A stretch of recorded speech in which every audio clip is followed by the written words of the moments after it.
Well, here we are. This is a bit of a weird one because this is the first episode we're recording of season 2. I know, we're back. We're back. We're back. But for you, you've already listened to one episode. Mm-hmm. I mean, maybe. Well, maybe you jumped straight into episode 2. If so, welcome. This is the Generally Spooky podcast. It's so exciting to be recording again. I know. We're doing it. We're giving it to him. I'm very pumped. We're here. We're excited. We have another tale. Well, I don't, but Eilidh does. Kieran's going to be here too. I will be here spectating. No, we've talked about this a lot off podcast, but I think Kieran's role is absolutely crucial. And I think you make the podcast more than I do. But see, if you weren't here, it's just me sitting here laughing at my own jokes. And that's not anything. I think you make the podcast, genuinely. I mean, I edit it, so in that sense I make the podcast. In a very literal sense, I put together the podcast. Yeah, we're back with season 2. Season 2. Another series of spook, history, Scotland, Sassenach whiskey.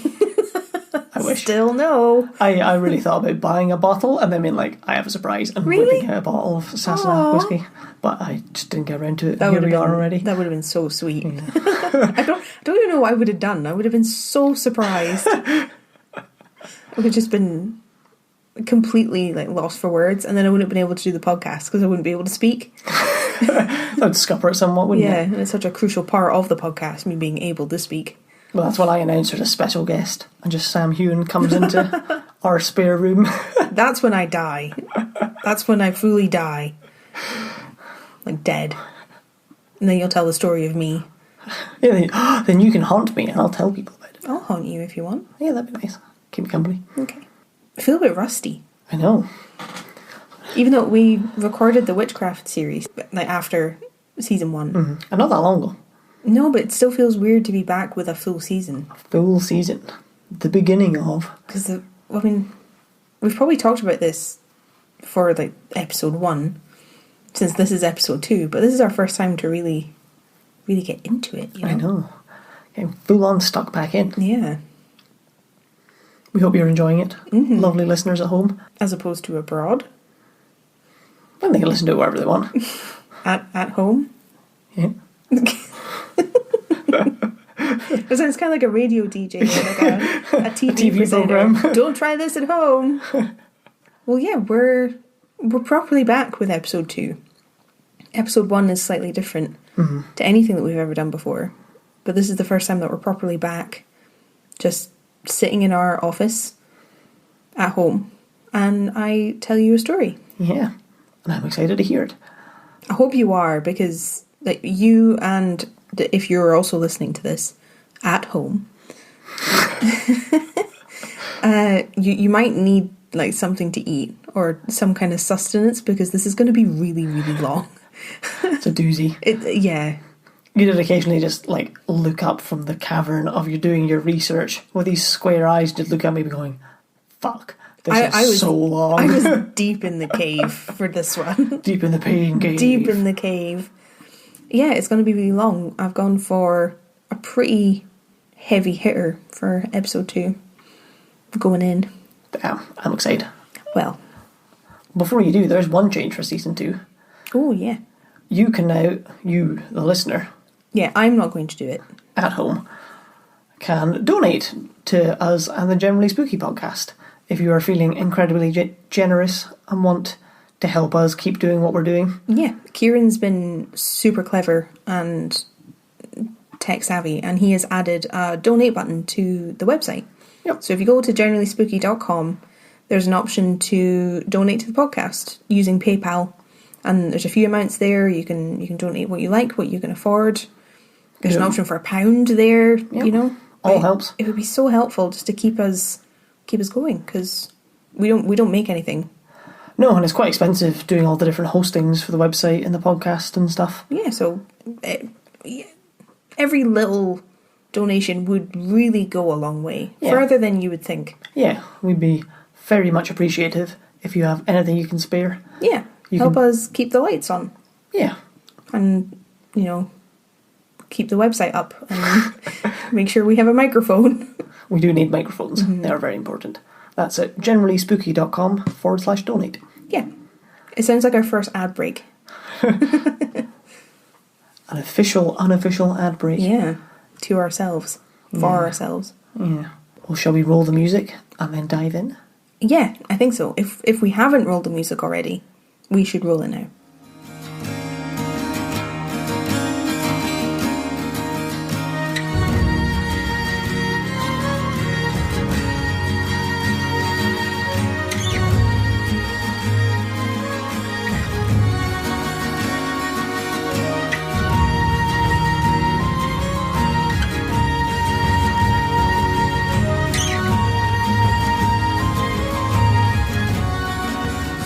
So you might know bits and pieces of the story. I don't know. It depends on how much you remember from doing history in primary school or secondary school, which might not be a lot, and that's okay. It's virtually zero. Continue. That's fine. That's fine. But there might be bits and pieces that you know, not least because we've talked about certain things in other episodes, which is what I think is good about listening to the episodes from the beginning, because I feel like we're building on knowledge. Yeah, I think so. I feel like there's gaps that I'm going to fill in today that I had to leave open in other episodes because we didn't have time. We're learning together. Yeah, so it's good.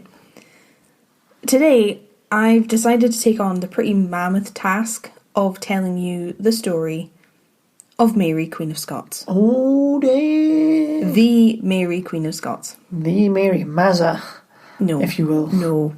I don't. Queen Mazza. No. Okay. I'll sweep that under the rug. No. Yeah, I feel like I've mentioned her in a few different episodes now. I think so. And I kept saying every time that she came up that she needs her own episode. I couldn't get into her story at all because it's a hell of a story.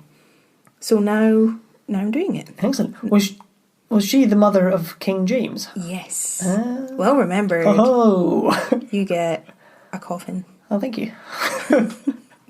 I can't just give you a gold star. It doesn't fit with the theme. If I get to 17 coffins, what happens? You die. Oh, no. So stop trying. So like I said, settle in and get properly comfortable and maybe get some food because we're going to be here for quite a while. Grab yourself a bicky. I have a coffee. Kieran has a tea. We're ready. We're ready. Mary was born on the 8th of December 1542. And before we get any further, I'm just going to rejoice in the fact that I'm finally covering a story where there are solid dates for things. I haven't had that in so long. When was she born? Yeah, I don't know. Sometime. But you're like Isabel Gowdy. Yeah. If you haven't listened, Isabel Gowdy was the subject of one of our witchcraft episodes. And very little is known about her, including her age. Nobody knew how old she was. Nobody knew when she was born. Nobody knew when or if she died. It was just... It left so many questions unanswered and it drove me insane. But not this week. Not this time. Week. I mean, you'd hope there'd be some documented history about a queen. Well, there's plenty. That's why this episode's going to be so long. Even one from 550 years ago. You'd hope so. Yeah. But yeah, lots of solid dates and references and everything. Excellent. So she was born 8th December 1542 at Linlithgow Palace. Have you ever been? I have not. I do not know Linlithgow had a palace. It's just west of Edinburgh. So between Edinburgh and Falkirk. If you know it. It's a stop on the train, that's all I know. And her parents were King James V and Mary of Guise, who was his second wife.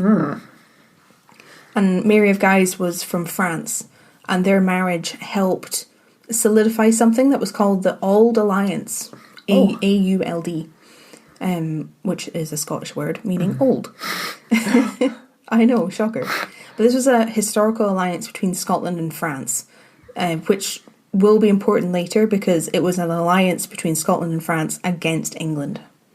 So basically they agreed if England invaded one, the other would come and help. Oh, that's fair. As far as I'm aware. And this was originally made in 1295. Okay. But I haven't written that down. So it's a long-term friendship between Scotland and France. And I bring it up now because it will be important. But Mary was born at a time of unrest between Scotland and England, which wasn't anything new. It had happened a lot over history up until this point. But she was born into one of these little pockets. Mm-hmm. And basically, south of the border, down in England, King Henry VIII was in charge. Well, have you heard of him? I don't know much about King Henry VIII, other than he had many wives. He did have many wives. He was the many times married king. Do you know how many wives he had? I don't know if I do, actually. I want to say 8. Not 8. 6? He was King Henry VIII. Ah, yeah. 6? Yes. He had 6 wives. It's a lot of wives. There's the rhyme, one divorced, beheaded and died. Divorced, beheaded, survived. I think that's how it goes for what happened to each of them. Interesting. Anyway, he'd caused a bit of a stink because he had broken with the Pope and the Catholic Church back in 1534. Not just because he was a raging arsehole. He was a bit. I'm not saying he wasn't that, but this was the particular reason. And he'd broken with the Catholic Church when he'd married Anne Boleyn. So, like I just sang, he divorced his first wife, Catherine of Aragon, to marry Anne Boleyn. And you couldn't divorce. Well, no, not according to the Catholic faith. They don't recognise divorce. Certainly not this time. I don't know if it's different now, but back then, no, you can do that. So he basically became convinced that his marriage to Catherine of Aragon was blighted by God because they hadn't had a son, and she was his brother's wife before he married her. Bit weird. So he became convinced of all this stuff, and he wanted to marry Anne. He couldn't do it, so there was a whole process, and he broke from the church and created the Church of England, which he was the head of. But this was all 8 years before Mary was born. It's so wild that it's almost just a whole new sect of religion gets created just because he wanted a divorce and couldn't have one. Just like a splinter. Yeah. It was huge. It was a really, really big deal. And that conflict is going to feature throughout all of our story. So, just before Mary was born, King Henry was trying to convince King James, who was King of Scotland, Mary's dad, to also break with the Catholic Church. So try and break Scotland away from the papacy. Yeah. Since he thought it would be better for everybody. And King Henry thought that this would be easy because King James was his nephew. So Mary's granny, King James's mother, was a woman called Margaret Tudor, and she was King Henry's older sister. Gotcha. Does that make sense? That makes sense. So King Henry's the King of England. He's trying to convince James to leave the Catholic Church, his nephew. And he thinks it should be easy because he's his uncle. Yeah. You'll trust Uncle Henry. Well, because that always goes well. Yeah. But funnily enough, King James didn't agree with Henry because King James was a Catholic. And he told him to shove it, basically. He did worse than that. He wouldn't even respond or meet with Henry to discuss the issue. He basically ghosted him before ghosting was a thing. Very nice. And Henry took this on the nose completely because he believed that he should have been listened to and obeyed. Even though they were both kings in their own right, he was pissed off about this. But King James went a step further and he actually told on Henry to the Pope. Oh, shit. He wrote a letter to the Pope telling on him for starting this war with Scotland because King James wouldn't leave the Catholic Church. And basically, Henry was funding this war by raiding all the monasteries and friaries and taking all their money because he didn't recognise Catholicism anymore. Yep.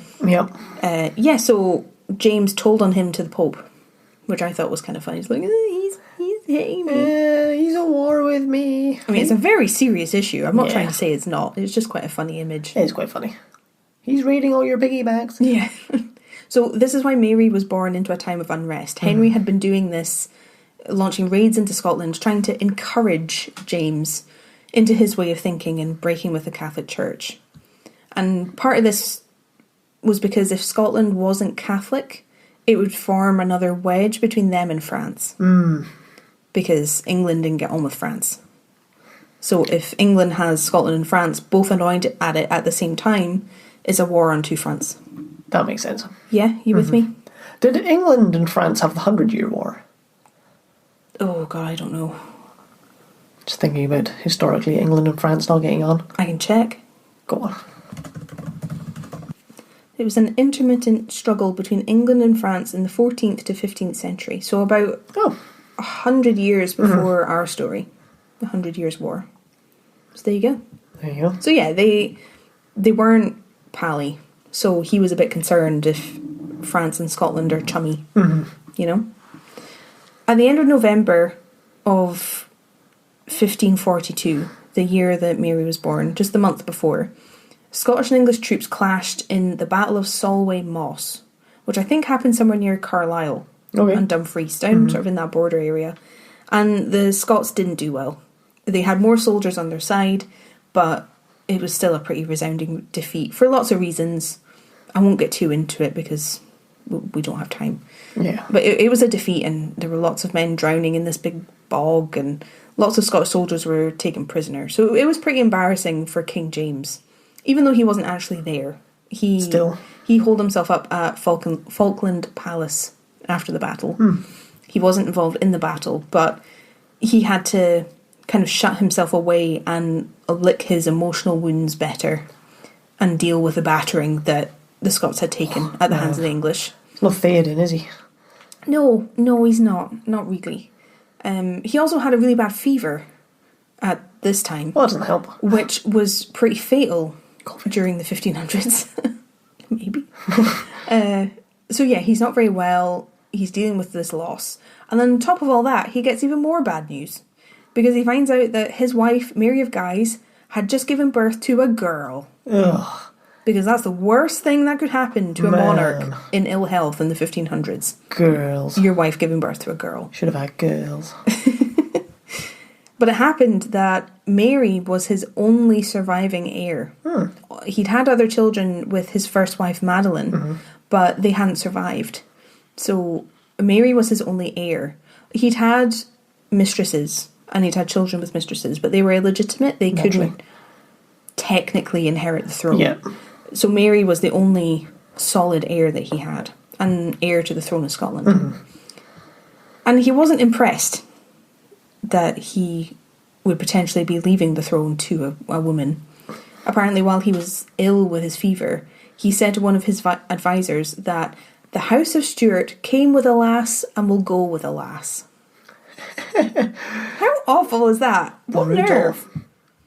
And he said this because the House of Stuart had gained power when Robert the Bruce's daughter, Marjorie, so this is years before, she had married into the Stuart family. And that started the royal Stuart line, which we're looking at now. And so James was thinking of that and was now convinced that his daughter was going to be the reason the Stuart line failed. Naturally. Isn't that nice? That is nice. She was only just born. Yeah. But then King James died on the 14th of December. Just 6 days after Mary was born. And he was only 30. Damn. Yeah, brutal. And there's lots of theories as to what actually killed him. Some people think it was just the sheer horror of having a daughter. That he just lost the will to live because he didn't have a son. Some people think that while he was travelling with the troops, because he travelled with them but he wasn't at the battle, some people think that he maybe drank dirty water. Oh, yeah. And that's what killed him. But other people think it's just the scale of the defeat that the Scots suffered. It had a big impact on his health and his pride, and he just didn't have the will to live anymore. But no matter what did it, he was dead. And Mary was made Queen of Scotland when she was only 6 days old. Wow. It's wild that can happen. I know. Was there some sort of ceremony? Well, yes, but later. She was about 9 months old when she was coronated, but but she became Queen of Scotland when he died. Yeah. How do you coronate a 9-month-old baby? I can tell you. We're going to talk about it. Oh, gently, I imagine. Yeah. But it's wild to me that you can be born into a role like that with no concept of what it even is. No, and to have it... It's beyond having it thrust upon you at a young age. Because, like, if you were 13 and you become the monarch, that's being thrust upon you. But it's just crazy. It's her life. Yeah.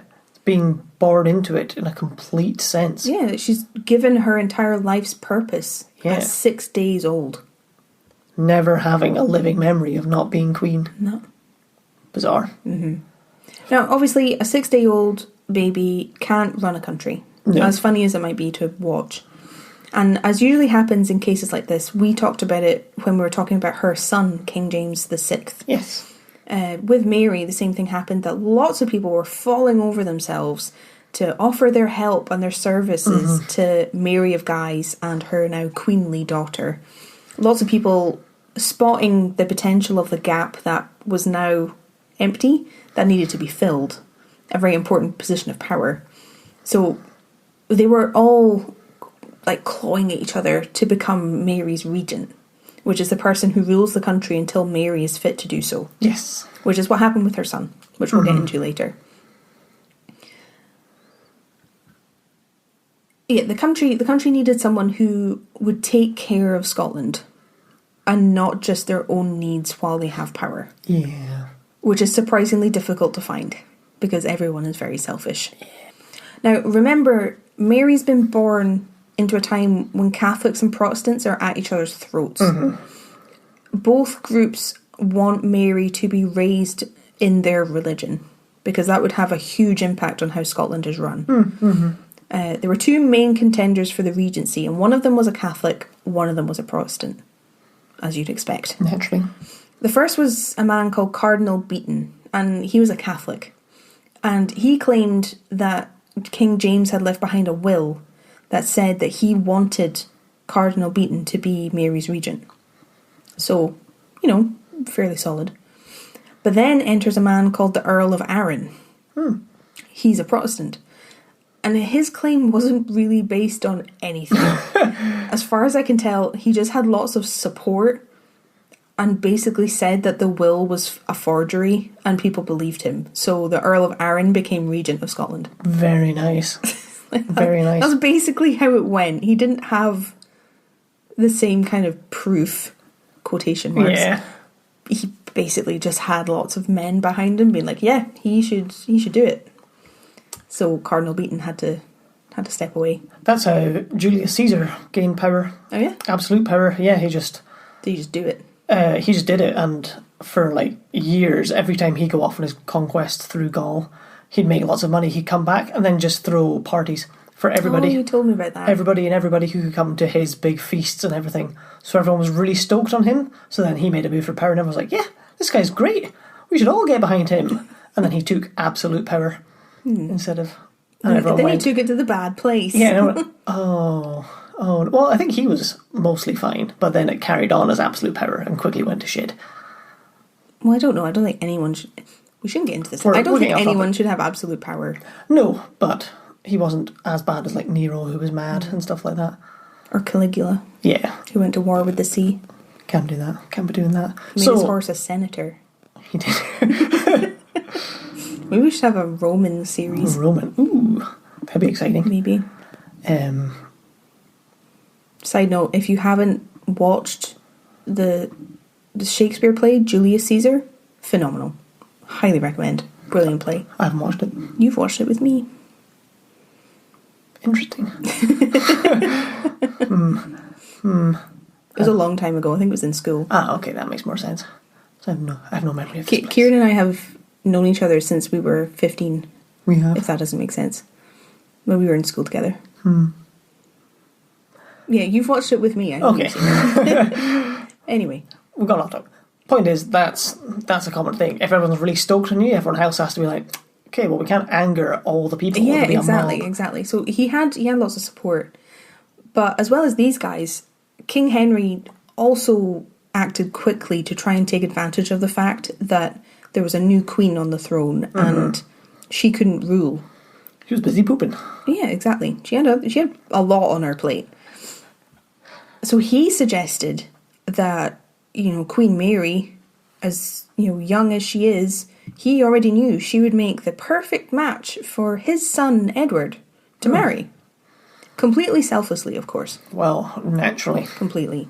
He was really hoping for a union between Scotland and England because he wanted them to be a lot more buddy-buddy. because he pissed off a lot of people, a lot of Catholic people, and he needed allies to try and defend himself against the continent, because a lot of Europe was Catholic. It's a big old continent. So he didn't like, I said it before, he didn't like the thought of Scotland and France being close allies. He was trying to avoid that at all costs. So if Mary married Edward, then they would be connected. Does that make sense? Yeah, it would be very useful. I can see that. If at any point there's going to be a lot of politics and monarchy, so if at any point it doesn't make sense, please tell me. Okay. I've tried to make it plain.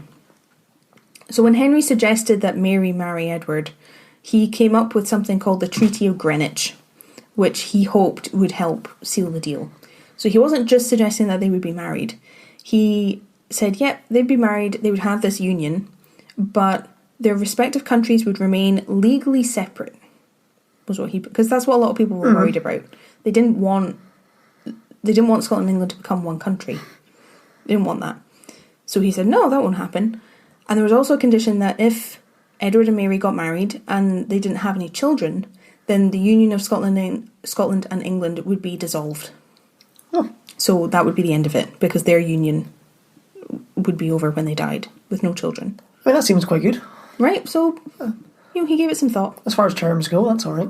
And the Earl of Aaron, when he was regent, he actually agreed to this. He thought it would be a good idea. He signed the treaty. But not many other people wanted it. They thought it was a really bad idea.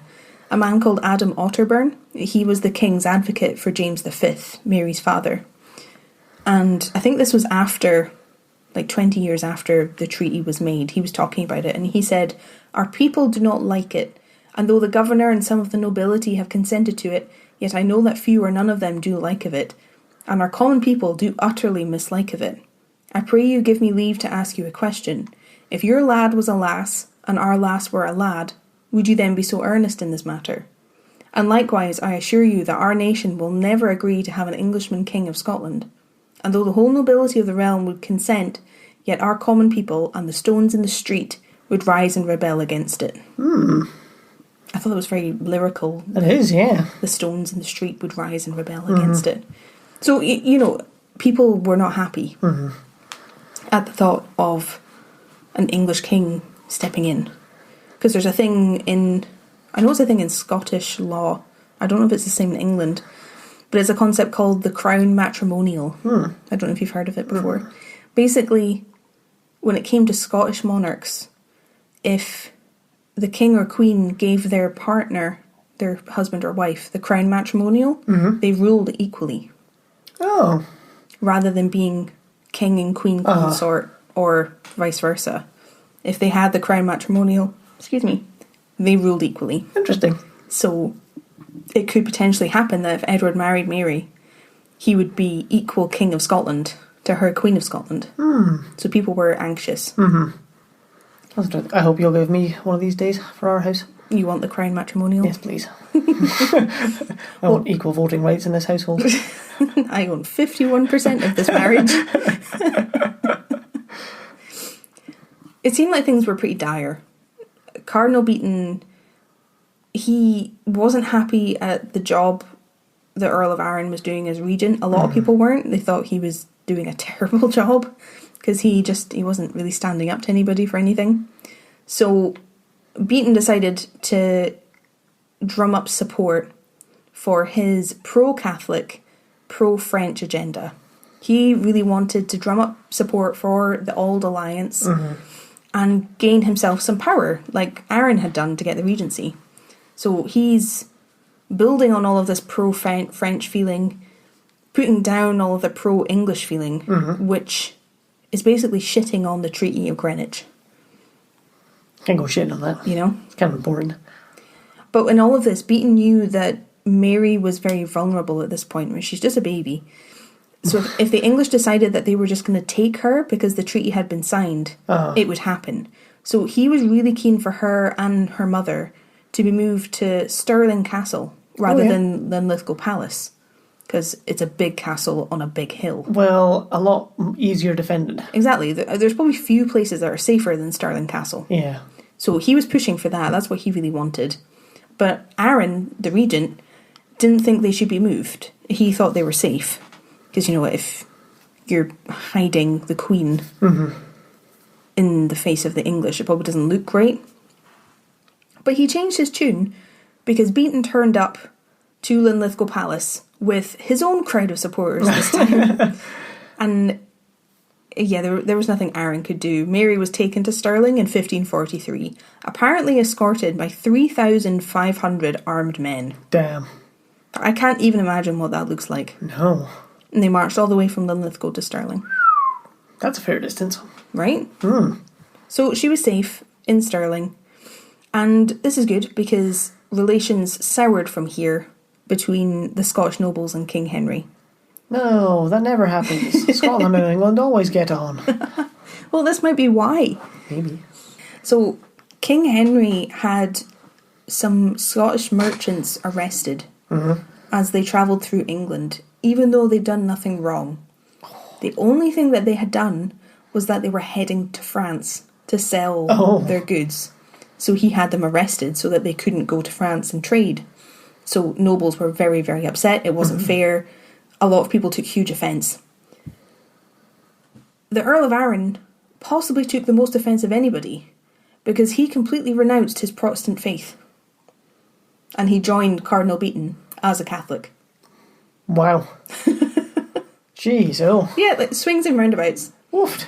Completely changed his whole belief system because he didn't support King Henry and he wanted nothing to do with his church. So he became a Catholic. That's so bad that you can just flip around religions that you're, oh no. Yep. You know, it's flavours of the same. Just doesn't feel like the right reason to do it. No, If you want to change religion, you can change religion, that's fine, but... It seems very political. Yeah. So his conversion represented a huge change of feeling in the people in power in Scotland. The Parliament refused to agree to the Treaty of Greenwich anymore. It effectively got torn to pieces. And they refused to marry Mary to Edward. And Henry was livid. Livid. But she was crowned on September 9th, 1543. So this is about 9 months after she was born. So we're getting to her ceremony. But this turned out to be the 30th anniversary of the Battle of Flodden, which was also the 30th anniversary of her grandfather's death. Oh.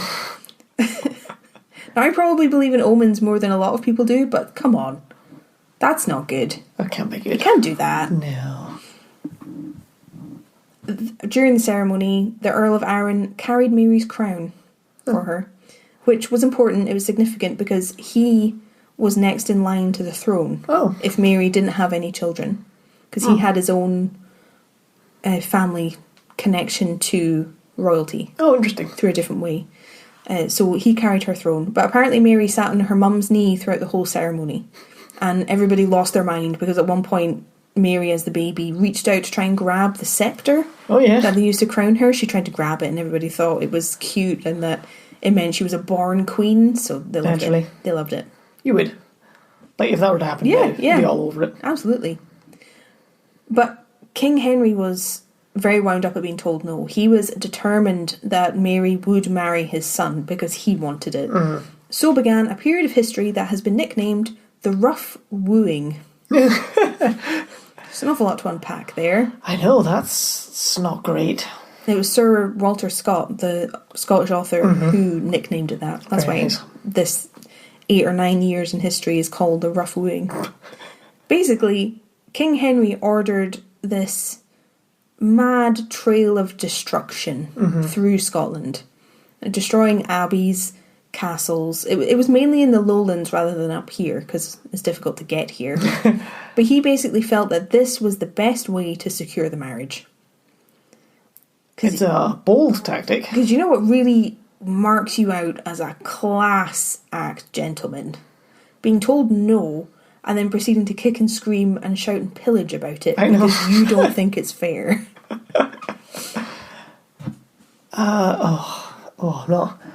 Not liking this guy. No. War had been declared literally between Scotland and England now. I think the announcement of war was made in Edinburgh. And Henry ordered for Edinburgh to be burned. the whole city. He just wanted it burnt to the ground. And he ordered St Andrews to be destroyed. The castle and the cathedral. But the man who was supposed to be in charge of burning St Andrews to the ground decided it was too far away, so said no. It was just inconvenient, so he didn't go. I mean, if you're down in, like, London, it is a long way to get to St Andrews. And that's in the south of Scotland, so... But Edinburgh was attacked. Like, the cannons were rolled out of the castle to defend the city. Damn. It was a big thing. It got raided. As well as being annoyed that Mary wasn't going to marry Edward, Henry's attacks were also strategic in a different way, because he was trying to weaken his potential enemies. He thought if he weakens Scotland, they would first be a less attractive ally to France, because they're not in a good position. And if France did decide to attack England, there's not much Scotland could do about it, because they were in such a bad way. So he was being tactical. That makes sense. I can't imagine, like, as much as it will weaken them, like, it'll weaken him too. Like, it'll exhaust his army, and then his soldiers will also die. Maybe less so than Scotland, but it seems a bit of a cut off your nose to spite your face. But then if you were that sure of yourself, you'd basically be like, no, we're amazing. Well, he believed that he should get what he wanted. Which is just a problem with a lot of men, I feel. There's an awful lot to be said about parallels between the way that he's behaving and the way that a lot of men behave. The men folk. The men. Anyway, the rough wooing lasted for about 8 years, like I said. And it was really bad. Lots of people died. Edinburgh was raided and it felt like nowhere was safe because everywhere was being attacked. So Mary was taken to Dunkeld rather than Stirling because it was deemed to be safer. It's further north than Stirling, I think, by about an hour in the car. Further in 1500. It's by horseback and foot. Yeah. Cardinal Beaton was murdered in 1546. He was finally beaten. Gotcha. God, that only works in a Scottish accent. Been sitting on that since you said his name. Like, oh, Beaton. Beaton. Yeah, he was murdered by Scottish Protestant lords. Oh, who were pissed he turned Catholic. No. Cardinal Beaton was always a Catholic. Oh, I'm getting mixed up. Yeah. He argued with the Earl of Aaron to become the regent. He was always a Catholic, but he was murdered by the lords of Scotland who were Protestant. And he was murdered at St Andrew's Castle. Oh. But then, at the very start of 1547, King Henry died. Oh.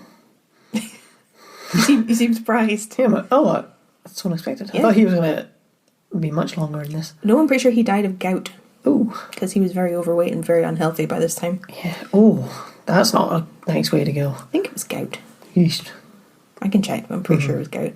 But he never saw Scotland and England united, ever. He, as far as he was concerned, he had failed. Break out the violins. Not for Henry VIII. We're good, we're fine. We're fine.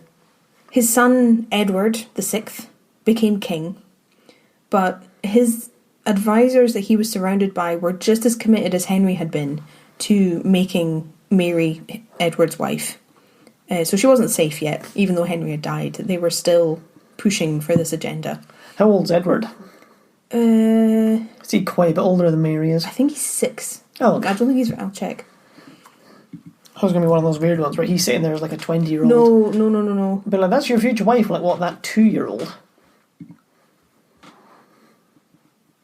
He was 10. He was 10. So he is older than Mary. Not excessively so, though. Not by this time standards, no. He was 10. He was a child himself. That's why he had all his advisors. He wasn't ruling properly yet either. So Mary isn't safe. She's being pursued. The country is at war. This was the time that Scotland turned to France for help. They needed France's intervention. They couldn't do much else. But at this time, France was far more keen to intervene because Henry was dead. Now, I'll I'm going to have to explain this a little bit. It'll get a little bit complicated, but it is important to Mary's story. The relations between England, Scotland and France in terms of the monarchy is basically this whole story. Were they ruled by a Louis? Not at this time, no. Of like the 15 of them there was, this wasn't one. No. But I'm not going to get ahead of... Let me explain. Yeah. I mentioned earlier, and we talked about the fact that Henry had several wives. Yes. After breaking with the Catholic Church. 6 to be precise. Yes, because he had his marriage to Catherine of Aragon. He tried to have it annulled, but they got a divorce. Yep. Now, he'd had a daughter with Catherine. A daughter called Mary. Okay? Was that just one of the only women's names? Did they just have 4 to choose from? It was very popular. Then he'd had another daughter with his second wife, Anne Boleyn. A daughter called Elizabeth. Okay? Okay. And he'd had his only son with his third wife, Jane Seymour. And this is Edward. Edward VI. Isn't Jane Seymour an actress? Yes. Yeah. But we're not thinking about her. We're thinking about Henry's third wife. Oh, I thought he had all his wives because he couldn't have a son. That's what I thought. Well, yes. We'll get to that. Okay. I'm trying to explain. Do you know how long it's taken me to get this right in my head? Just listen. So, 3 children. Yes. Edward was to his third wife, and he'd had 2 daughters with his previous 2 wives. Mary and Elizabeth, yes. Yes. To many European Catholics, including the French royals, King Edward, Henry's son, was illegitimate, and he wasn't the rightful king, because they didn't recognise divorce. Oh. They felt that Henry's eldest daughter, Mary, was the only legitimate heir to the English throne. Oh. Because they only recognised his marriage to Catherine of Aragon. Yes. Does that make sense? Yes, that makes sense, because it's not like he was allowed to get divorced by changing religion, got divorced, and everyone went, you guys, you've got yourself a divorce, good job. They didn't recognise it at all. Yeah. So as far as they were concerned, Catherine of Aragon was his only legitimate wife. Mary was his only legitimate child. Yes. Oh no, she did after they got divorced. Cracked around. Lived off that sweet alimony. She had a very sad time. Probably. She didn't have a good time at all. But we're not getting into that. No. This is already going to be like 4 hours long. So now that Edward was sitting on the throne, the French royals basically smelled weakness because they knew that his grip on the throne could be very shaky because lots of people had this opinion of him. Well, there's a lot of Catholics, isn't there? Even if the king is changed. Well, exactly. And it's not necessarily just important how many Catholics there are in England because you could go to war with England if you had the support. So they wanted to try and exploit this weakness with Edward. And this is part of the reason that they agreed to help keep Mary safe from the English. Because they could use her. Yes. Okay? Are you with me? I'm with you.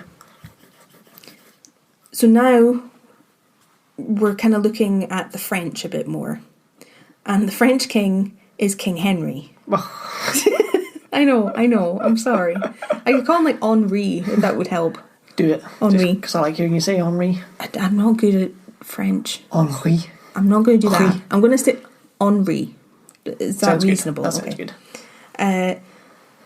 King Henri agreed that Scotland and France should remain allies. So he didn't want to lose Scotland. Yep. And he felt that they should renew their alliance, make it even stronger. With the marriage? Yes, by marrying Mary to his son Francis, who was his heir. Francis of France. Yes. It's good to remember. Because this would end all of the fighting to try and get Mary to marry Edward, as she was already married. That's true. So it would help Scotland out a lot, and it would renew the friendship between the two countries. It seemed good for everybody. So the Earl of Aaron, remember him, the regent? He nobly agreed to the French king's terms. As soon as he knew that the Scots would get military aid from France if they needed it, and that he would be given a dukedom in France for his trouble. So as soon as he got those things sorted out, he was like, yep. Yeah. Sorted. It's good work. This is fine. In France as well. Now south of France on a vineyard. Him and his dukedom. Yep. It all goes to shit. He's settled, isn't he? In 1548, so Mary's 5 or 6, she was sent to France. Cool. She left Scotland, and this is where she would grow up. She didn't grow up in Scotland. Damn. She grew up in the French court. And apparently this is the reason that the family name changed from Stuart, S-T-E-W-A-R-T, to Stuart, S-T-U-A-R-T. Oh. Because that's more in keeping with how the French spell it. Oh, interesting. And I didn't know that. I didn't know that either. But the royal line changed to S-T-U-A-R-T because it was more French. So, there you go. Which is interesting to me because my maiden name was Stuart. Yep. S-T-E-W. Still is. Oh, it's still my maiden name. But you know what I mean. I know. From 1554 onwards, so Mary's left in 1548, yeah. She was born in 42? Yes. Okay. So from 1554, Mary's mother, Mary of Guise, ruled Scotland as regent while her daughter was gone. She finally managed to get rid of the Earl of Aaron after all these years, but she'd been quite sneaky about it. Oh, yeah? Yeah. He agreed not to be regent anymore, on the condition that if Mary didn't have any children, he would still become king. Oofed.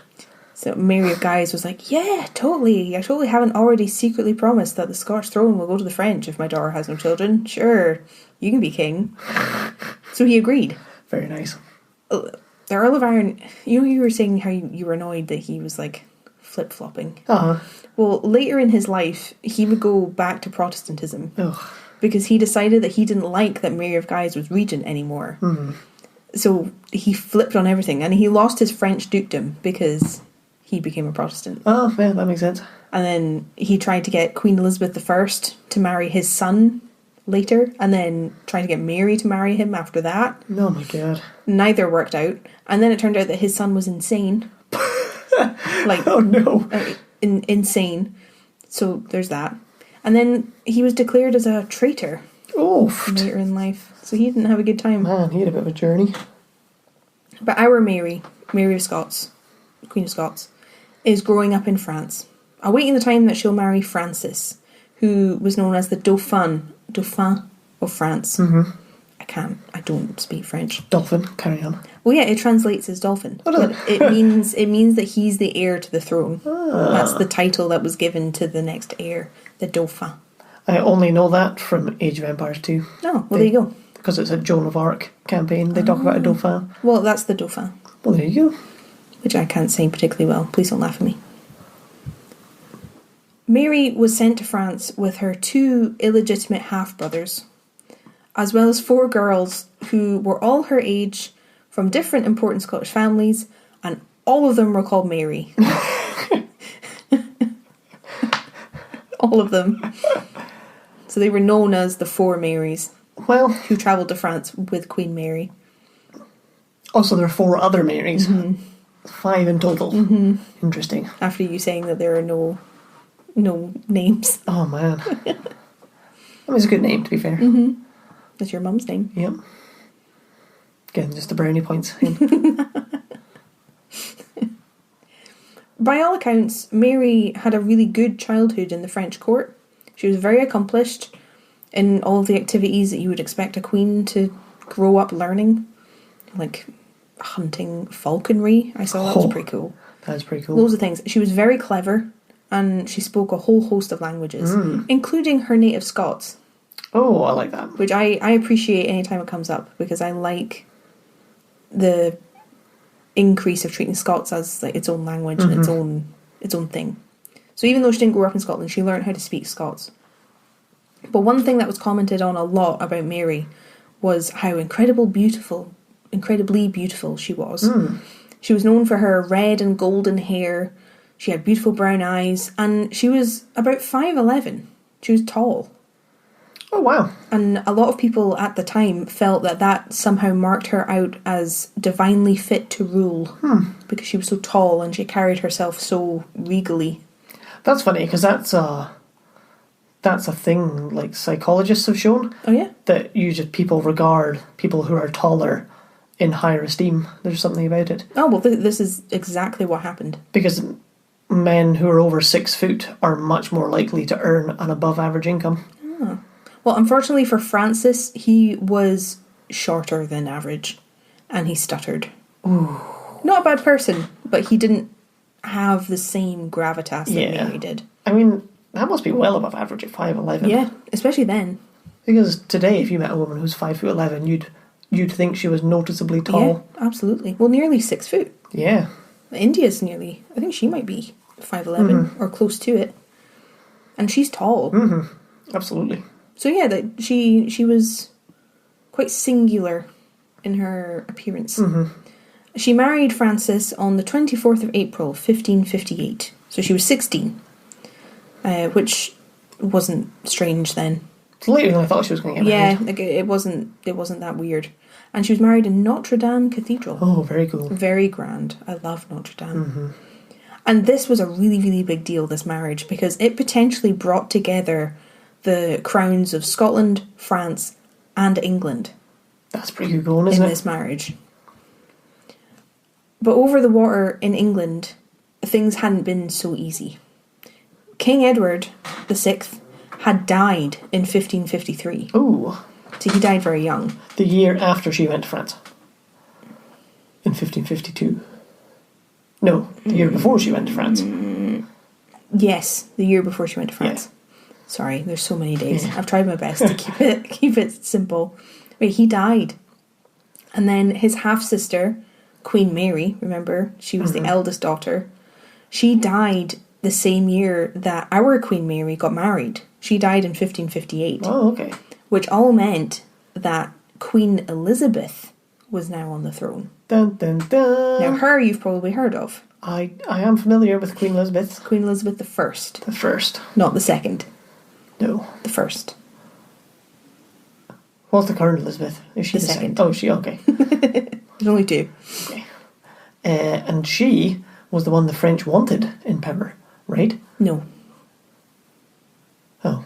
No, they felt that Queen Mary, Henry's eldest daughter, was the only one who was legitimately allowed to be on the throne. Yeah, I got them mixed up. Because her mum was Henry's first wife. Yeah.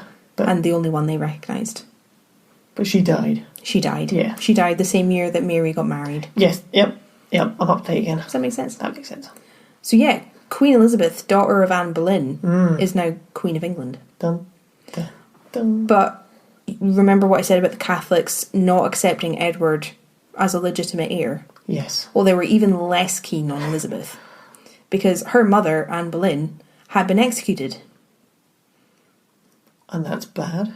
Yes, very, very. She was executed for, I think it was like treason. Oh. So, it's a bit dodgy there. Oh, okay, yep. You with me? Yeah. Well, I was like, what does it matter if she was executed? Like, I forgot there'd be, because I'm like, well, he was just mad King Henry. Of course he was just executing everybody, but no. That's not how they saw it then, unfortunately. He had her executed for treason. And I think she was accused of being a witch. Yeah. That's 500 years of hindsight I'm looking at it with. Yeah, it was viewed differently then. Yeah. So it was a big deal that Francis and Mary could bring together the Scottish, French and English crowns. How can Francis get the English crown? Well, where are we? Hold on. We'll consult with the research team. Have I missed a crucial detail? I feel like I have.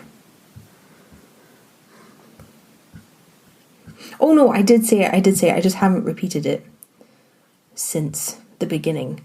Remember I said that Mary's granny was Margaret Tudor. Oh, yes. Remember? Yeah. She was Henry's older sister. Okay. So, our Queen Mary has a claim on the English throne. Oh. Because Catholics see her claim as more legitimate than anyone else's at this point. Yes, because then to the Catholics, with Henry's daughter's Mary's death, thus ends that line. Yes, yeah. There is no legitimate heir in their eyes. So they go back to Henry's older sister. And then her son was King James. Her granddaughter is Mary, Queen of Scots. Yes, that makes sense. So this is why the marriage of Mary and Francis potentially brings all three crowns together. Yeah, that'd be pretty sweet. Because now Francis could be King of England. You know, it's a big deal. It's very significant that this union has happened. And Francis's father, King Henri, he really took this to the next level. He was pumped. And he supremely jumped the gun. He announced, like, to the country, effectively to the world, that Francis and Mary were King and Queen of England. Whoa. Like, you can't just do that. Yeah. But he did. And they even had the English standard included in their joint coat of arms. Bad. Yeah, they're the king and queen. We just need to get them on the throne. Yeah, exactly. It's just that minor detail. So, you know, everyone's aware that this claim exists and that Mary stands a good chance of becoming Queen of England. She's the Khaleesi. No. Not quite. But in July of 1559, the year after Mary and Francis got married, disaster strikes the French royals. Uh-oh. King Henri was taking part in a jousting match, because this is the 1500s and this still happened. But he was unseated by one of his opponents. He was fighting. He knocked him off his horse, and the king was really mad about it. And he was also wearing the colours of his mistress's house while he was jousting. Which isn't completely relevant, it just really annoyed him. Like, he had this long-standing affair with this mistress and didn't hide it and was awful to his wife, Catherine de Medici, and it just pissed me off. I know. Just cheating on your wife, man. Well, it's so just like, oh yeah, of course you have several mistresses. I'm like, oh no, why? It gets me right in the feelings. Is that fine in the Catholic Church? Come on, man. Exactly. But he was mad that he had been embarrassed, so he demanded a rematch. So he and his opponent jousted again. This is going to get really gnarly, so if you don't like gore and nastiness, maybe skip like 2 or 3 minutes. You don't get a choice, Kieran. You have to stay. La, la, la, la, la. They jousted again, but this time his opponent's lance, the big long wooden weapon, smashed in the king's face. Oh, that's got to be uncomfortable. In his face. His bare face? Yes, his face. Not his helmet. It gets worse because everyone freaked out trying to save the king's life. And to try and save him, they removed 5 splinters from his head. But one of them had pierced through his eye to his brain. And they yanked it out. So over the next 10 days, as you would expect, King Henri's health was very up and down. But they said that there were points where he was able to listen and enjoy music. And he was dictating letters to be written, and he was conscious and speaking on good form. Isn't that mad? That is mad. But then he went from that to being dead. Dead. He got better, and then he died. Yeah. And it's got me in the feels when I was looking at this. His wife, Catherine de Medici, who he was cheating on with no ill feeling, she was heartbroken. And she was so heartbroken at his death that she actually made a broken lance her official emblem in memory of her husband.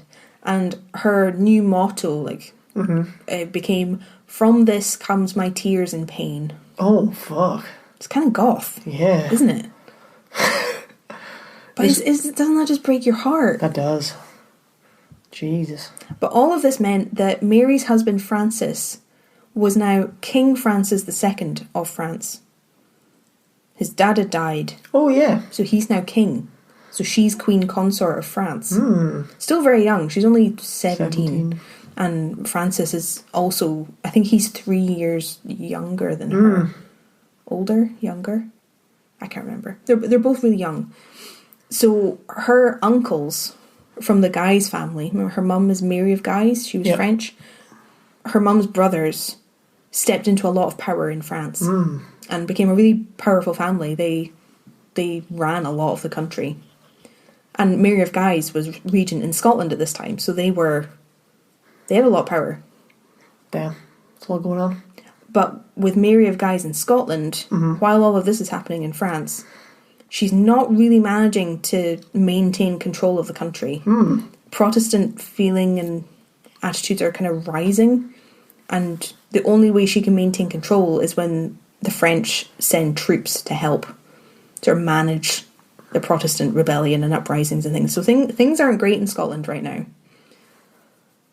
But in my opinion, the year 1560, so the year after Francis becomes king, Yep. this is when things really change for Mary. This is when things start going bad. Our Mary, Queen of Scots. Yes, our Mary. She should have just been settling into married life and kind of coming into her own as a woman. She's only 18. Yep. But in June of that year, her mum died, which was really hard for her. She was in mourning for a long time for her mum. And like I said, back in Scotland, things are bad. So the death of Mary of Guise is bad news because everything goes into turmoil. She was really one of the only things that was keeping the relationship between Scotland and France going because she was Catholic. Yeah. So now that she's gone, Scotland and France aren't really chummy anymore. But to make everything so much worse, Mary's husband Francis died in December of that same year, 6 months after her mum died. Oh no. How awful is that? That is awful. And even worse, by all accounts, they really loved each other. Like they'd had this arranged marriage, but they genuinely liked each other, they cared for each other, they were happy, which almost never happens. I know. In these kind of marriages and these stories. And he died. Oh man. Oh man. Crazily, he died of an ear infection. Ooh. That's what killed him. That's horrifying. This is also gross, you may want to skip, but the reason that it killed him is because he had this middle ear infection, which is like quite deep in your ear. And it couldn't be treated, so this led to an abscess on his brain. Oh. And that's what killed him. Oh, jeez. Oh. Yeah. It's grim. It's grim. I'm not going to pretend that it's not. That's horrific. Oh. I'm so glad that we live in the time that we do. I know, right? Seriously. So yeah, I really wish I could say that this was Mary's story and this is where it ends and she just retires to her vineyard in somewhere and just lives out the rest of her life. But it's only going to get so much worse from here. And this is why I recommend you get a snack, because everything we've talked about so far is basically Mary's origin story. Setting the scene. Yes. Because now we come to the part of our tale when Queen Mary returns to Scotland, having been gone for 13 years. Here she comes, here she comes, here she comes. I mean, if we had ads, this would be a perfect ad break moment. I mean, you can donate to the Generally Spooky podcast. Yes, please. Do. It would be wonderful. Yeah, we'd really appreciate it. Anyway, Francis's brother became King of France.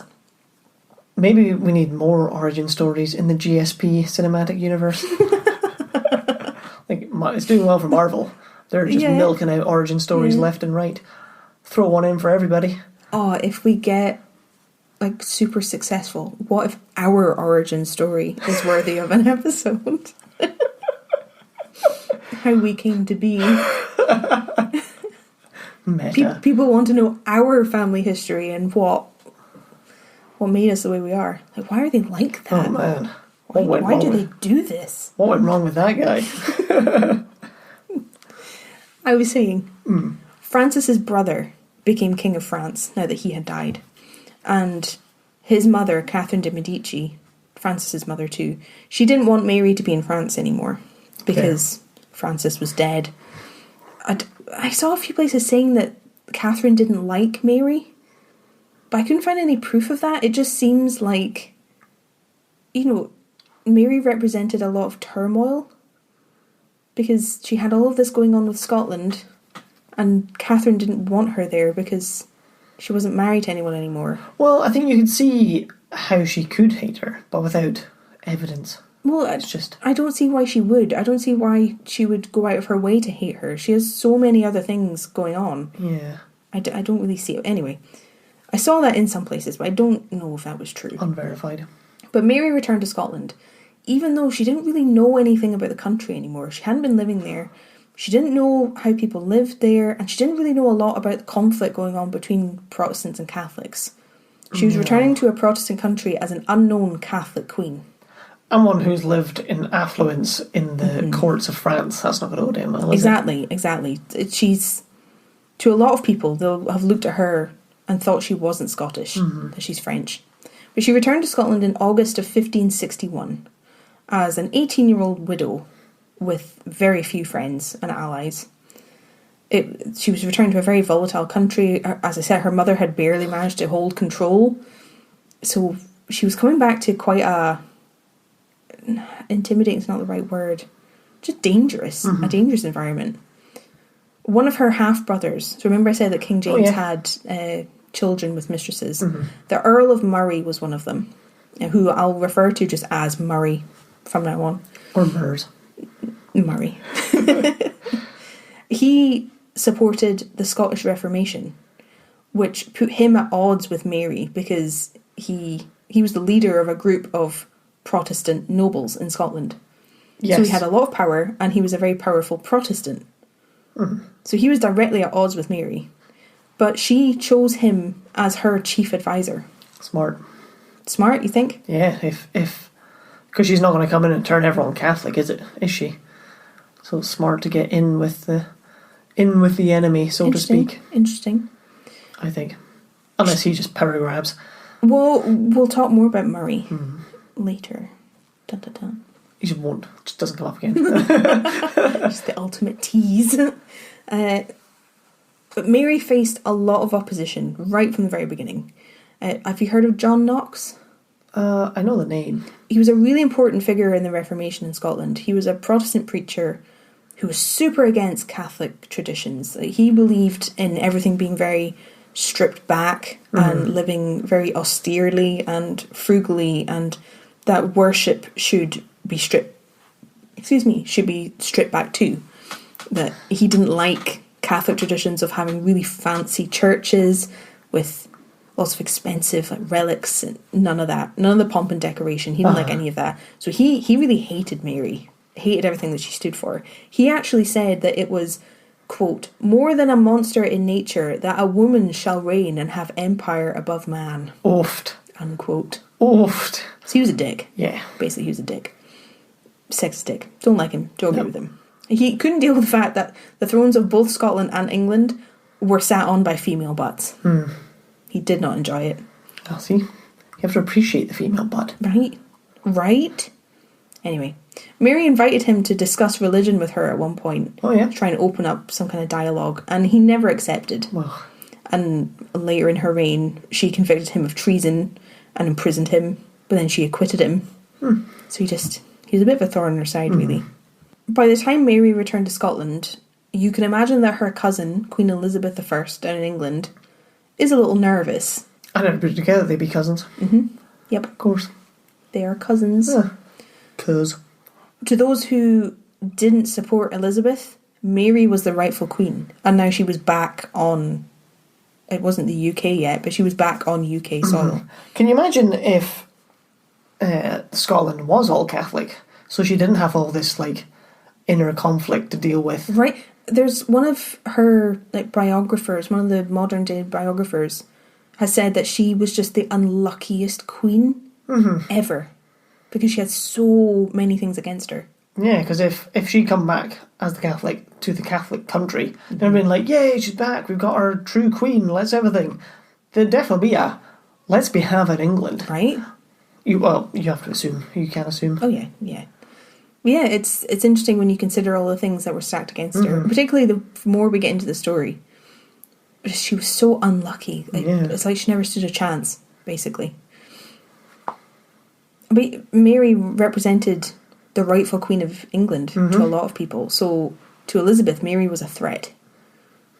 So she was wary. And looking at all the things that Mary did when she came back to Scotland and then through her life, Elizabeth was quite right to be wary of her, I think. Since Mary was a devout Catholic, you'd expect her to surround herself with fellow Catholics. So remember I said that Murray was her chief advisor?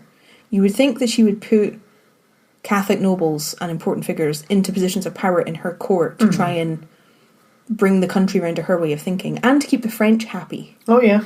Because to be allies with Scotland, they want Catholics in power. That's what they believe in. But she didn't do this. In the beginning of her reign, at least, there were lots of influential Protestants in Mary's court, which is surprising, but a historian called Jenny Wormold made a good point, who believes that she did this because her long game was getting the English throne. So she didn't want to place it too far away too soon by aligning herself too much with other Catholics, because England was a Protestant country. Ah. So even if the Catholics supported her, that was fine, but she wanted to garner Protestant support to strengthen her claim in England. Well, see, because to me, I thought it was just to protect her claim in Scotland. So it's not just, she doesn't just insulate herself for like us against them. Well, yeah, there's probably that too. Because if she surrounded herself with Catholics who are all like, oh, Catholics are the best, everyone should be a Catholic, and then everyone, like, if the people are all Protestants, are kind of going, no, like, fuck you. If you're not going to see the way we see, we'll be having you, basically. I think you're right. So I think there's that too. To avoid that, she made sure she could I get what you mean. Yeah, she could just be a part of their culture. A court that better represents the people. Yeah. Well, it seems like, according to this historian, it seems like she wasn't as bothered about what was happening in Scotland. She wanted the English throne, and that's kind of what she set her mind on. So not long after she came back to Scotland, Mary sent a messenger to Elizabeth to try and convince her to name Mary as her heir. Okay. Because Elizabeth didn't have any children at this point, or ever. She never had children. She never got married. I suppose there's only been 2 Elizabeths. Yeah. Well, Elizabeth I was known as like the Virgin Queen and married to England and all that stuff. But yeah, Mary went straight in with Elizabeth, just trying to get her to name her as her heir. But Elizabeth didn't necessarily see Mary as close family before anything else. She saw her firstly as a threat. So in her mind, if you put yourself in Elizabeth's shoes, she couldn't name Mary as her heir, because she felt like that would make her vulnerable to the people who want rid of her. Well, yeah. So if they knew that by killing her, Mary would become queen, there would be lots of groups interested in killing Elizabeth. It's a pretty big incentive, isn't it?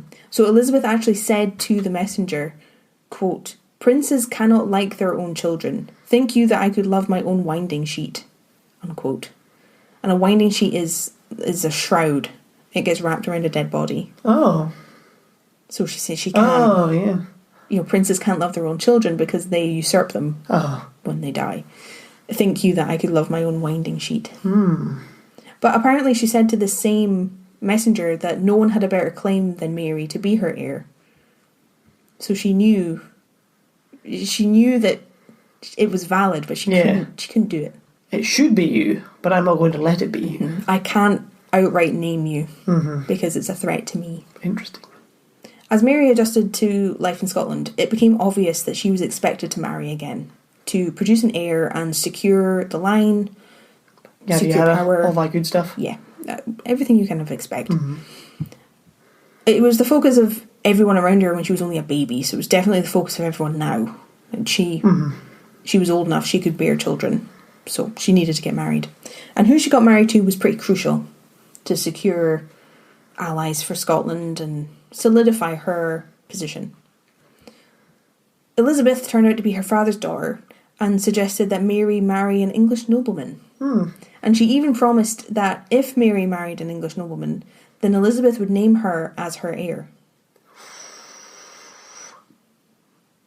I mean, will Mary then do that? Because if she wants to be King of England, marrying someone from England sounds like a pretty good idea. Well, remember, the Scots might not take too kindly to an English king. Oh, yeah, right enough. So there is an issue there. But Elizabeth lost Mary when she suggested that she marry a man called Robert Dudley, who was the first Earl of Leicester. But Elizabeth didn't consult with Mary or Robert first.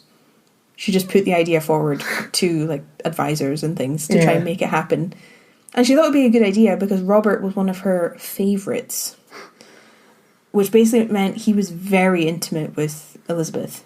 The term favourite when it comes to like this type of royal relationship is like a confidant, maybe a lover, not confirmed. But she felt like if Robert married Mary, she could control Robert and keep Mary in line that way. But the problem with all of that is that Mary didn't want to marry Robert, and Robert didn't want to marry Mary. Well, I mean, it's a bit of an issue. So it didn't happen. Mary's uncles, you remember the Guises in France? Yes. They also tried to sort Mary a marriage, but they didn't ask her first. So they got plans underway for her to marry the Archduke of Austria, but didn't tell her. So she was furious that they had done this without consulting her first. So she said, no, I'm not doing that. And it seems, to me when I was reading about it, it seems like they seriously overstepped and didn't understand that their niece was now their superior. Yeah. That they felt they could still control her and keep her in line and do things the way they wanted it done, which they couldn't do. Mm-hmm. She was queen. They couldn't tell her what to do and organise things without telling her. Another failed suitor came in the form of a French poet. Oh. Now, his name is going to cause me bother. He was called Pierre de Boscosel de Chastellard. I'll call him Pierre. So I don't have to say that every time. That seems fair.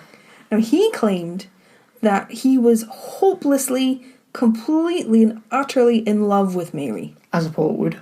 Yes. Completely besotted with her. Hopelessly in love with her. And in 1563, he was caught hiding under her bed.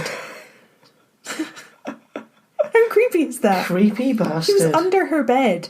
And when he was found, because there were security checks in the castle all the time, so they found him. Pierre? No. When they found him, he claimed that he was going to wait until Mary was alone in the room and then surprise her and admit his feelings for her. Oh, that's a good idea. And what planet would that go well? Even now. Oh. Like, what the hell? Man alive. Oh, so he was caught and he was ordered to leave the country. Like, he was banished. Like, leave Scotland, you're not welcome here anymore. So he took that to mean, please try again. Hard playing hard to get, is she? You know, as the queen. So he broke into her room a couple of days later while she was getting changed and, like, was going to confess his love to her. And again, she was livid and she was scared. Fuming. Like, he broke into her room and there was no one there. Like, she screamed for help. And it was Murray, her half-brother, who heard her, and he's the one who burst in. Like, as this guy was just in there. So Pierre was tried for treason and beheaded. I mean, it's perhaps a bit harsh, but generally fair. I can see why. Yeah. Because that would be awful. Oh. But it was speculated at the time that Pierre wasn't actually in love with her. Are you surprised? Yeah. It was speculated that he was part of a Protestant plot to ruin Mary's reputation because he's a man she's not married to in her bedroom. Oh. You see? Yeah. To try and weaken her position and influence as queen. Yeah. You know, that she's promiscuous because he was in her room. Which is interesting. I don't know if that's true. I don't know if that's a thing, but it was speculated. Interesting. Now, the last miserable failed suitor is the craziest, and I talked to you briefly about this guy and how excited I was to talk to you about him because he is batshit. Oh, you did mention that. Oh my god. So for a while, it was suggested that Mary marry a man called Don Carlos, who was the heir to the Spanish throne. Spain was also Catholic, so it would be a good fit. And Spain and England didn't get on very well. So, you know. Everyone in England, it seems. No, well, yeah, that's generally how it goes. When I tell you that we could have a whole episode on just Carlos, I'm not overselling it. I'm going to try and condense all the information I found because we're already like over an hour. Yeah. But I couldn't just skip him over because he's mental. Give me the spark notes. So, his dad was King Philip of Spain. And it was King Philip who actually refused to allow Mary to marry his son. Yep. Do you have any guesses as to why that might be? No. Because he was so mentally unstable. His father intervened. And he intervened in another marriage proposal that was put forward for his son by marrying the woman himself. No, I'll save you the trouble, love. I'll just marry you. Seriously. He's bonkers. Honest to God. Like, Okay. It seemed like his dad was trying to save these women. So, I've put together a very brief list of some of the things that Don Carlos got up to in his lifetime, which might explain to you why his father was like, no, please don't marry him. Are you ready? I'm ready. Some of this gets a bit grim, just putting it out there, because he's mental. Here are some of the things that Don Carlos did. Roasted animals alive. Deliberately blinded horses. Oh, I thought this was going to be like a funny list. No, this isn't funny. This is not funny. I thought I'd made that clear. Whipped servants for no reason. Tried to force a man to eat a pair of shoes that he didn't like. Honest to God. Did he not like the shoes, or did he not like the man? He didn't like the shoes. It was a shoemaker, and he made the shoes for him, and he didn't like them, so he tried to make him eat them. Yeah. He caught malaria at one time. It's not crazy, it's just a thing. Wild. He showed no interest in learning about the politics of his own country, didn't care, but was desperate for power. Ooh, that's not good. I saw a quote which showed that he had demonstrations of sadism.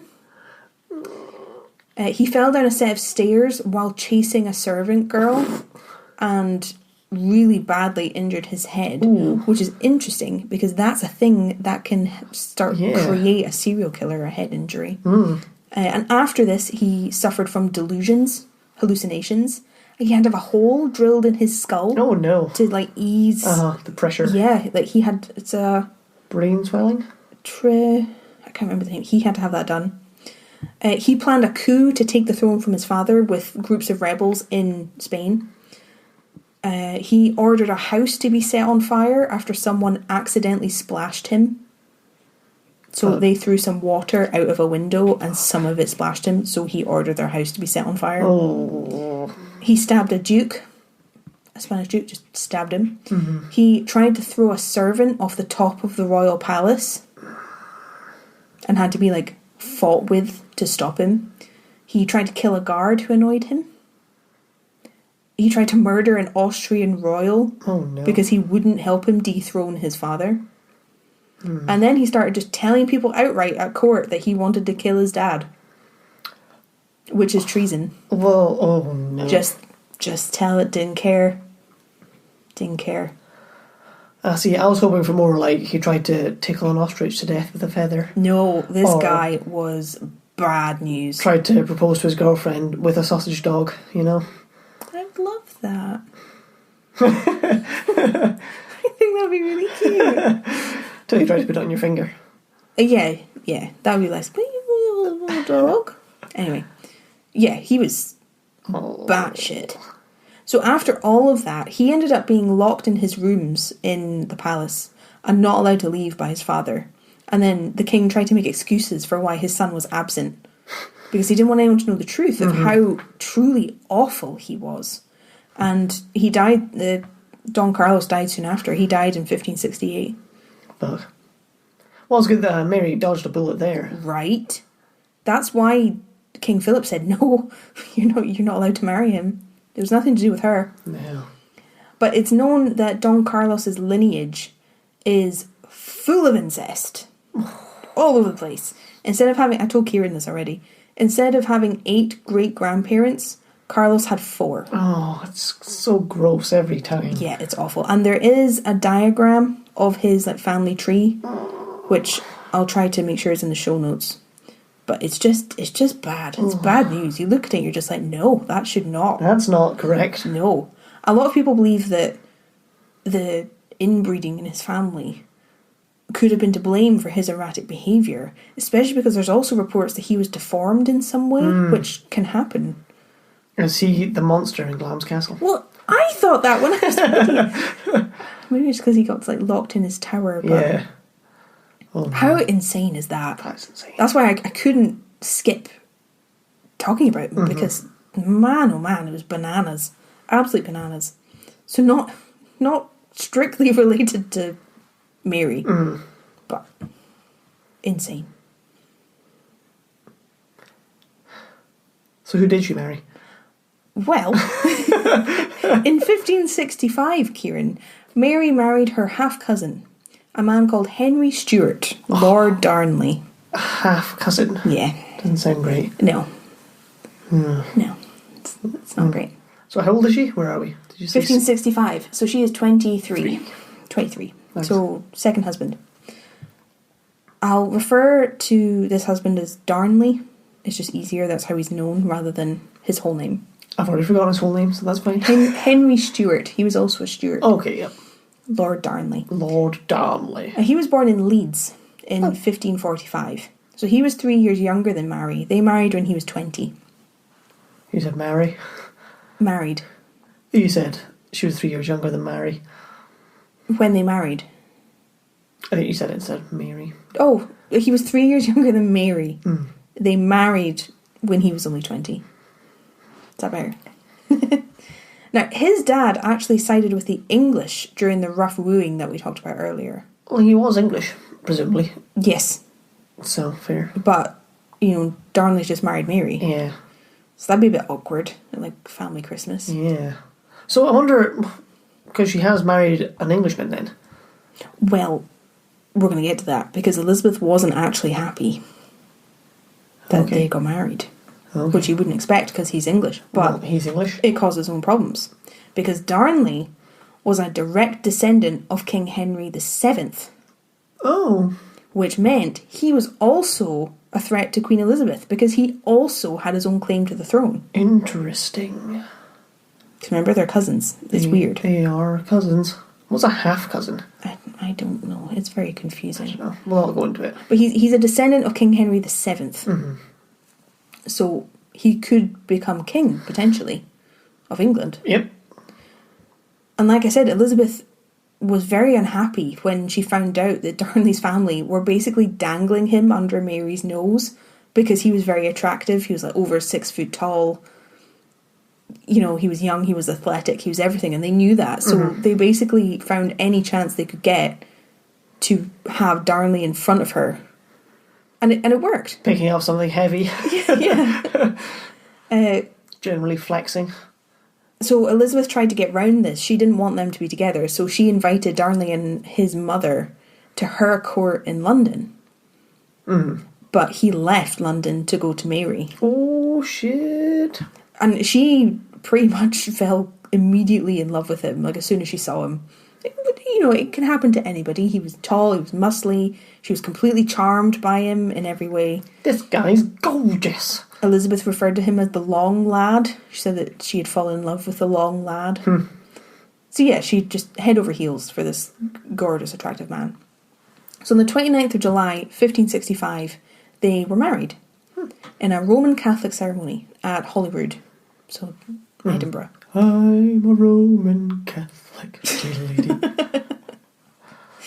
Things were a little bit iffy because they were supposed to get permission from the Pope to get married. Oh. Because they were cousins. Oh. And they didn't get this permission, but they still got married anyway. I don't know if there were any consequences of this. I just know that was a point of contention.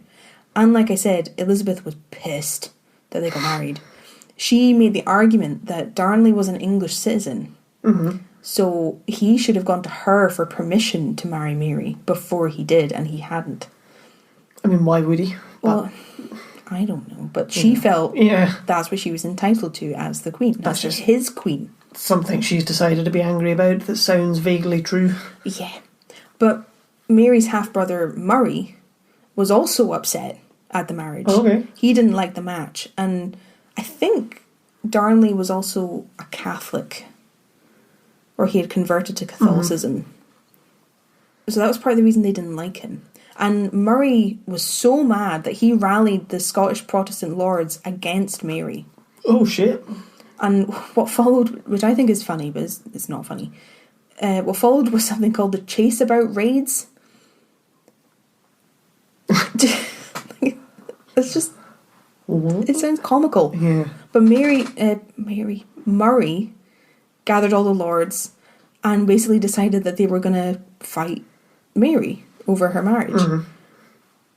But Mary's army basically chased Murray's army around Scotland without actually meeting each other. So they literally just chased each other about the country, didn't meet each other, and then just decided to stop. And I think Murray was pardoned for rebelling against her. But they just kind of... What? Yeah, it's absolutely bizarre. I thought it was so strange. But they're called the Chaseabout Raids. Wow. They just kind of ended. That's uneventful. Yeah. So I couldn't not mention it because it is significant.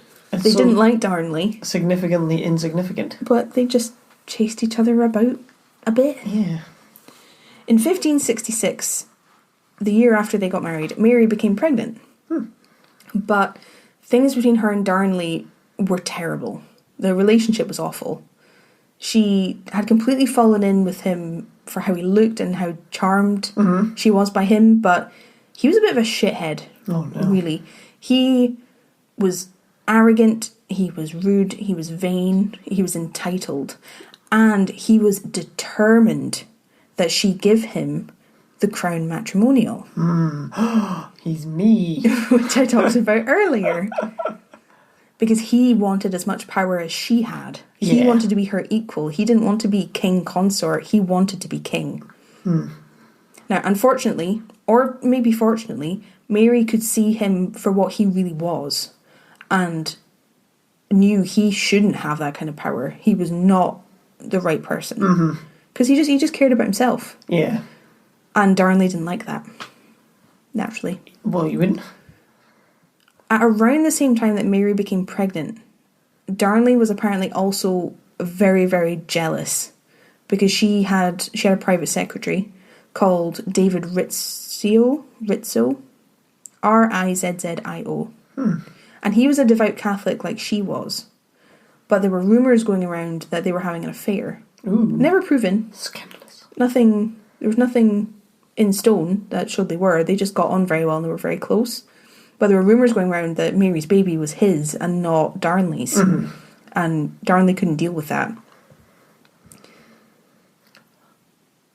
So this kind of led to this perfect storm of things where Darnley is so mad at Mary for not giving him power and supposedly carrying on with another man, that behind her back he goes to the Protestant lords who had fought against her to show her, basically.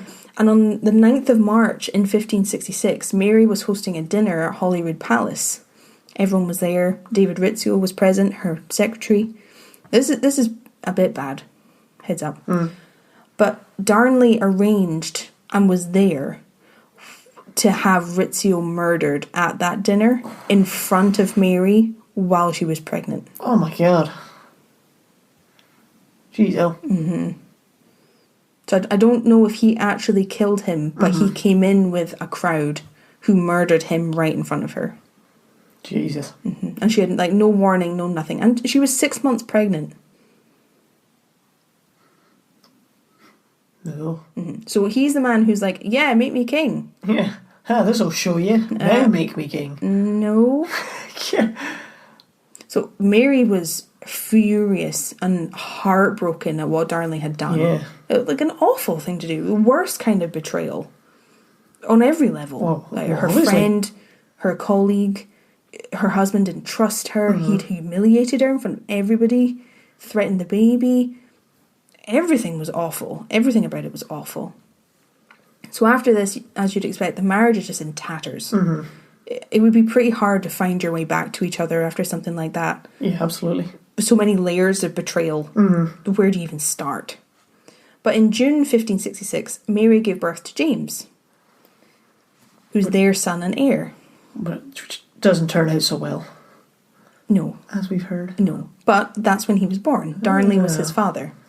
So it feels like we've gotten the background to so many episodes. Well, yeah, I know. It's so much context for the witchcraft series. Yeah.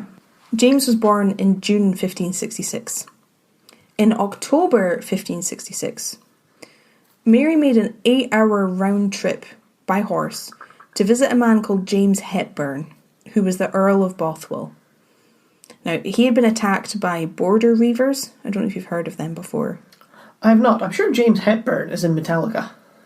Maybe? Pretty sure that's a James. I don't think it's the same guy. I think it's James Hetfield. Jane Seymour, James Hepburn. I know, you're so down with the kids. She went to go visit him. He'd been attacked by border reivers. Yeah, but I don't know. Basically, they were bands of criminals who stayed around the Scotland-England border and raided and attacked people and robbed people indiscriminately, whether they were Scottish or English, on both sides. That was what they did. That's how they made money. So he was attacked by them and was in a bad way. So Mary went to visit him. But remember Bothwell, because it's important. And it's also significant that she made this huge journey to go and visit him when he wasn't well. Wait, Bothwell? I thought she visited James Hepburn. He was the Earl of Bothwell. Oh, yep. But I'm going to refer to him as Bothwell. Bothwell. Does that make sense? That makes sense. Yeah. Who's that? He wasn't well. Mary visited him. Mm-hmm. But it had taken a lot of effort for her to do this. Yes. And this was in October. I mean, I don't think I'd managed an 8-hour round trip in a car, let alone on a horse. And this is only a few months after she gave birth, by the way. Oh. Remember? That's an awful lot of sitting after birth. Very sore vagina. Yeah. In November, the next month, Mary had a meeting with the senior members of her court. And the purpose of this meeting was to solve the Darnley problem. She'd had enough. She wanted rid of him somehow. And Darnley wasn't daft. He knew something was going on, and he knew that danger was afoot. So danger. He travelled to Glasgow to his father's home because he felt he'd be safe there. But then he got really sick. I don't know what he got sick with. This Poison. Maybe. That was a theory, but he was very, very unwell. And he ended up staying there until 1567. So he stayed there for a few months. He was too sick to come back to Edinburgh. But then Mary ordered him to come back to Edinburgh. So in January he did. No. Yes, dear. But when he came back, he didn't return to the castle. I don't know if this is because he was too sick. He didn't just go straight to the gallows. No. But he didn't go back to living with Mary, basically. I don't know if that was because they weren't getting on. I think it was because he was ill. But he stayed in a place called Kirk-a-Field, which was just inside the city walls. And in modern-day Edinburgh, it's fairly near the Parliament building and the National Museum. Okay. It's like around there-ish. Throughout January and February, Mary seemed to everyone like a doting wife. She visited Darnley every day because he was sick. All seemed well. Do you think that it'll continue? That all will continue seeming well? Oh, certainly not. Of course not. Happily ever after. That's not what this podcast is for. The end. It ended terribly. Terribly. Well, I seem to remember that King James became king at like 9 years old or something. He was between 6 and 12, so we can't have that much further to go if he's just been born. You think you know which way the wind's blowing? I think so. On the 9th of February, so 1567, February, he's been unwell since November. Mary came to visit Darnley, as normal, and then she left because she was going to a wedding that night. I think it was people in her household, I read, were getting married. At some time during that night, the whole area of Kirk-a-Field was rattled to the bones, as a great boom filled the air. The house that Darnley was in, struggling with his illness, had violently exploded. Oh no. Actually exploded. Like, that is not what I expected. Nothing left. Oh man. Now, to the people who live nearby or who actually saw it happen, it was just this terrible accident. How could this have, they couldn't conceive of how this could have happened. And some people went into the building to try and save anyone who was in there. Very brave. But when they did this, they discovered Darnley's body outside in the garden, not in the building. Oh. But you want to know what they discovered when they discovered his body? That he was just horribly maimed. Darnley hadn't been killed in the explosion. Darnley had been smothered. Oh, shit. He got burked. Yeah, kind of. before Burke. Yeah, before it was cool. Yeah. Yeah, he hadn't been killed in the explosion. There was no... It was clear that he had suffocated, but there were no marks of being suffocated on his body. So it seemed that he'd been smothered. Oh, man. That's like the thing I saw on Reddit a very long time ago, where a guy was saying when he was at school, he was sitting in his math class and really had to fart, and that, he didn't want to do it. I don't like where this is going, Kieran. Well, he didn't want to do it because everyone would notice. So he picked up his textbook and dropped it, thinking the noise would cover up the fart sound. So he dropped his textbook. Everyone stared at him, and then he farted. That's what they just did. No, yeah. Well, they just smothered him, and when it might have gone completely unnoticed, they then blew up the building, and everyone ran over and just saw he'd been smothered. I'm like, well, we wouldn't have all come over here if you hadn't blown up this building. Well, he would have died peacefully in his sleep. To me, it's kind of a mixture between the story that you just told and that bit in Megamind when, like, who the hero? Can't remember what the hero's name is. Like the superhero, when his skeleton comes flying out of Hipster and just like lands in front of everybody in a perfect arc. It's kind of like that. Just like, how did he get here? What is this? After this, anyway, rumours made the whole city completely alive. Everybody was talking about the explosion and what happened, because everybody knew that Darnley hadn't died in the explosion. Someone had killed him. The Queen's husband, the King consort, was dead. Murdered. Not even just dead. Murdered. Do you know who they thought might have done this? A ghost. No, we're not really on the spooky this episode. It's more the history this episode. Oh, I'll see you later then. I did give you a clue. Is it Mary? Kind of Mary. Everyone believed that Bothwell had planned the murder. Oh. I don't think they actually thought he killed Darnley. But they believed that he had planned to have him murdered. Now, even though Darnley was awful, this looked awful for Mary, because a lot of people did what you just did, thinking that she had been involved in the plot to kill her husband. I mean, you go see your husband when he's not well, and then you're like, oh, sweet, see you later. I'm at this wedding with his alibi real quick, and then he dies. And you're like, oh, I wasn't even there, though. I was at this wedding with all these people that everybody knew. Lots of people believed that she was involved in the plot, and it really made her look really bad. She lost a lot of support. She even received letters from her cousin, Queen Elizabeth. And one of them said... Did it just say thanks? You might as well have. One of them said, I should ill fulfill the office of a faithful cousin or an affectionate friend if I did not tell you what all the world is thinking. Men say that instead of seizing the murderers, you are looking through your fingers while they escape, that you will not seek revenge on those who have done you so much pleasure, as though the deed would never have taken place had not the doers of it been assured of impunity. For myself, I beg you to believe that I would not harbour such a thought. I wouldn't think this, though. Don't worry about that. I would never think such a thing. I don't think this, but I have to tell you what everyone's saying behind your back. Oh my god, people are totally saying this. I wouldn't say that. But did you catch what it was that she said? Yeah, that it wasn't her that did the deed, but she's guaranteed the safety of the people who did do the deed. There was a lot of people at the time, because Mary didn't really do much to try and track down who killed her husband, which was suspicious. Suspicious. Not a lot was happening, so that's why Elizabeth is saying you're looking through your fingers while they escape, that you're kind of making a show at not being able to find out who did it, but you're not trying that hard. So people think you're guilty because of this. So even Queen Elizabeth is hearing all this gossip that people are saying about her cousin.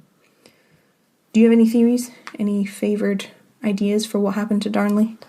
I don't have any answers, I'm just curious. Well, I'm not sure how they blew up his house, because it's not like he could have a gas leak. No. So presumably they had to fill it with like gunpowder or something. Well, that existed. Explosive device that way. Because there's cannons, remember? Yeah. Explosions did happen. See Helm's Deep for one. And the gunpowder plot happened to, was it King Charles, King James? A little while later. So yeah, gunpowder was a thing. So yes, I'm not really sure. Just presumably somebody smothered him and then tried to blow up the house. Well, it's generally accepted that when Mary met with all those nobles in November, that's what they decided they were going to do. Uh-huh. And it's largely accepted that Bothwell agreed then to do it on the condition that he wouldn't be punished. So it was all decided with all of the nobles. And I'd believe if that was the case, because there was kind of like a sham trial held for Bothwell. Because Darnley's family were furious. Well, They wanted someone charged for the murder of, their son, everything. And he was related to royalty, so, his life mattered more than anybody. Naturally.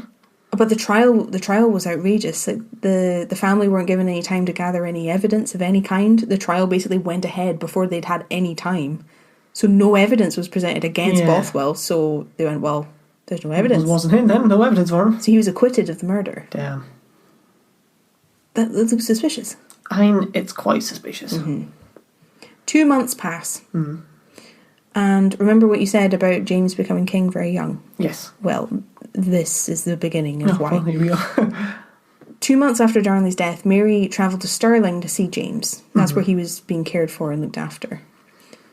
Which is strange to me. Like, he was only a year old, but he's kept apart from his mum. Seems to be the thing with royalty. Yeah, I think it was more common then.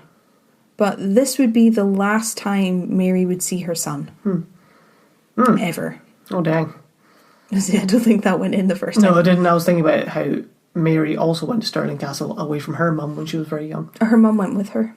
Oh, did you? Oh. Yeah. No, never mind. She got separated from her mum when she went to France. But her mum went with her to Stirling. But yeah, this was the last time that Mary would see James ever. Ooh. He's a year old. That's not so good. So she travelled to Stirling, and then on her way back to Edinburgh, where she lived, on the 24th of April, 1567, Mary was abducted by Bothwell and a group of his supporters. Oh, shit. About 800 men. That's quite a few. I read that apparently he told her some story about how it wasn't safe for her to go back to Edinburgh. So she had to come with him, which she did. Now, warning, this is a little bit rough, like trigger warning, so if you want to skip ahead like 5 minutes or so, do so now, basically. But Bothwell took Mary to Dunbar Castle, most likely against her will, as she realised there was nothing wrong with going to Edinburgh. And then, according to people who were there with them, he raped her as a way of forcing her to marry him, because there were witnesses to what happened. So, for some ridiculous reason, this meant that she was less of a woman if she didn't marry him, the person who attacked her. So they all gave accounts of what they heard and saw happen at Dunbar Castle. So it seems likely that this is what happened. There's some people at the time who said that like this was all part of their lover's scheme, that it was all planned, but I do not believe that for a minute. So on the 6th of May, almost 2 weeks after she was taken to Dunbar, Mary and Bothwell returned to Edinburgh together. And then on the 15th of May, they got married. Oh, God. So what was the time scale? What were those 2 dates again? 15th of May they got married. Yeah. When did they come back? They came back to Edinburgh on the 6th, Ugh. which was 2 weeks after he took her to Dunbar. And Darnley died in February. Oh, man. So it doesn't look good. She married the man who was publicly accused of killing her previous husband. No, it does not look good. It makes me so sad. She was forced into this. She didn't have another option because he was an arsehole. Yeah. Fuck. Yeah, heavy. Oh yeah, and it's even worse than just that because Bothwell had only divorced his wife on the 3rd of May. Oh, man. 12 days before he married Mary. Jeez, oh. So then he's not a Catholic? No. Not that it matters. No. It all seems very planned. I have that in my notes, that it's very coordinated as a power grab. Especially if he was the one who killed Darnley, because Mary's kind of in his debt. She's counting on him not outing her if she was involved in the plot. So she can't really do too much. No. Her hands are kind of tied. Of her own making as well, because she wanted rid of... It's just a mess. It's an absolute mess. And this marriage, if you can even call it that, was an absolute disaster. Nobody approved of it. The people who were already against Mary were completely enraged that she would even consider marrying the man who supposedly killed her husband. And the Catholics who supported her were also really upset because they didn't recognise Bothwell's divorce. Oh, yeah. So, in their eyes, Mary had married an already married man. Oh, no. And they were married in a Protestant ceremony, so they didn't recognise that either. So, he was married, they were living in sin, so she was an adulteress. Oh. Mm-hmm. That's rough. Mm-hmm. This is why she's the unluckiest royal. Man alive. Because what do you even do? Well, oh my god. Kieran's not coping. I don't know if you can hear. Kieran's not dealing with this particularly well. See, it's just layers of awful, and then awful, and then more awful. Fuck. Yeah. So in the end, a group of lords turned against Mary and Bothwell. They were not in support of this union. They didn't agree with it. And they began raising men in rebellion across Scotland. And this is the beginning of the end, basically. Mary's forces that she managed to drum up and pull up didn't stand a chance against the Lord's armies. And she lost a battle at a place called Carberry Hill in June of 1567. And this would prove to be disastrous for her.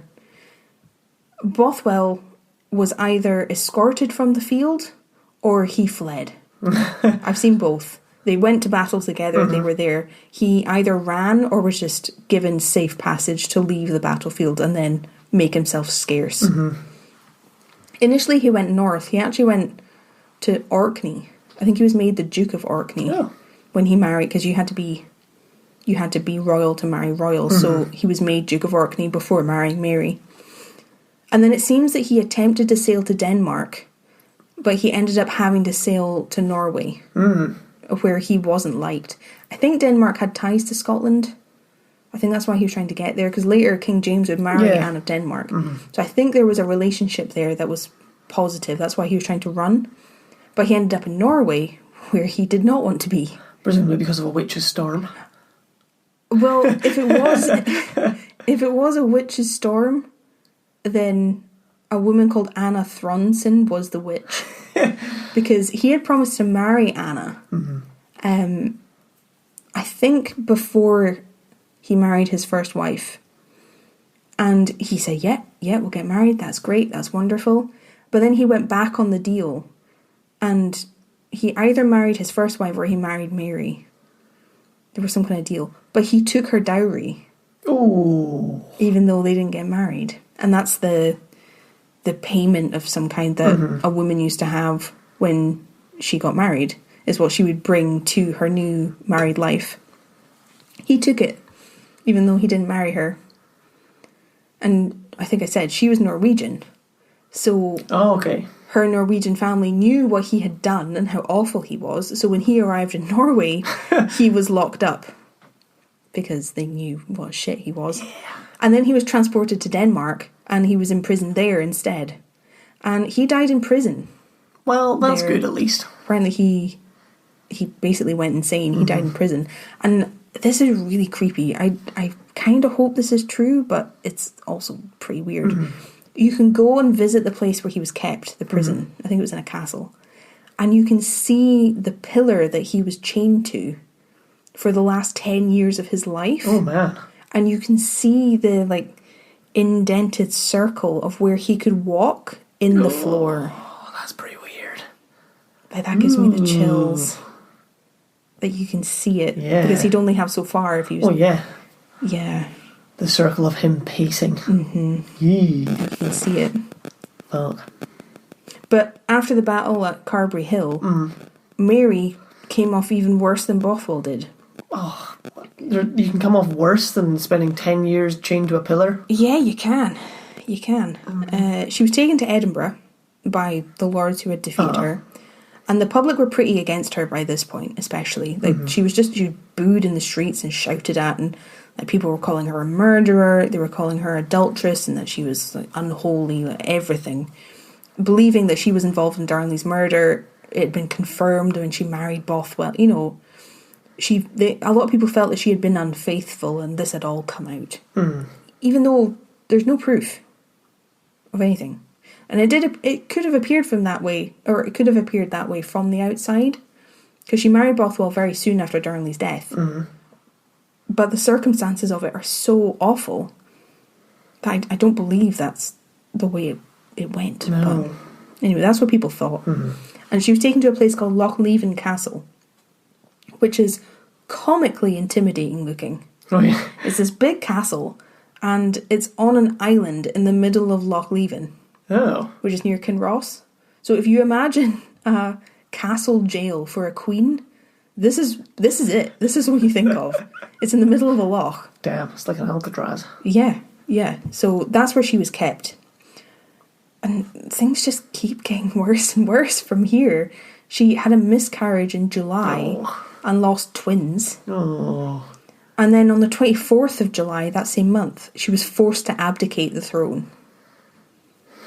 So she was forced to hand over the only thing that she had ever known, like what she was born to do, and she had to give the throne to her son James. Jeez, oh. And that's when he became King James VI. Because she had to give up being queen. And he was only a year old at this time. Ah. So I misremembered quite a lot. Yeah, he was only a year old. Shit the bed. But basically, they wanted that because it would be regents and lords ruling the country. Well, because I remembered you saying how all the other people of power at the time wanted to cozy in with the future king, but that makes even more sense. Right? When you know the culture that they were in when he was only a baby. If they had forced out his mother. Damn. Remember I said they made a concerted effort to raise him as a Protestant king. This is why. This is why. Right? It makes sense. Does make sense. See, this is why I spent so long at the start kind of building up the culture where all of this comes from, because it does make sense. Yeah, absolutely. Mary was imprisoned at Lochleven for about a year, but she managed to escape. Oh. She still had some supporters, definitely not as much as she used to have. And they went to battle with her against her half-brother Murray. Do you remember him? Him and his men. But she was defeated again.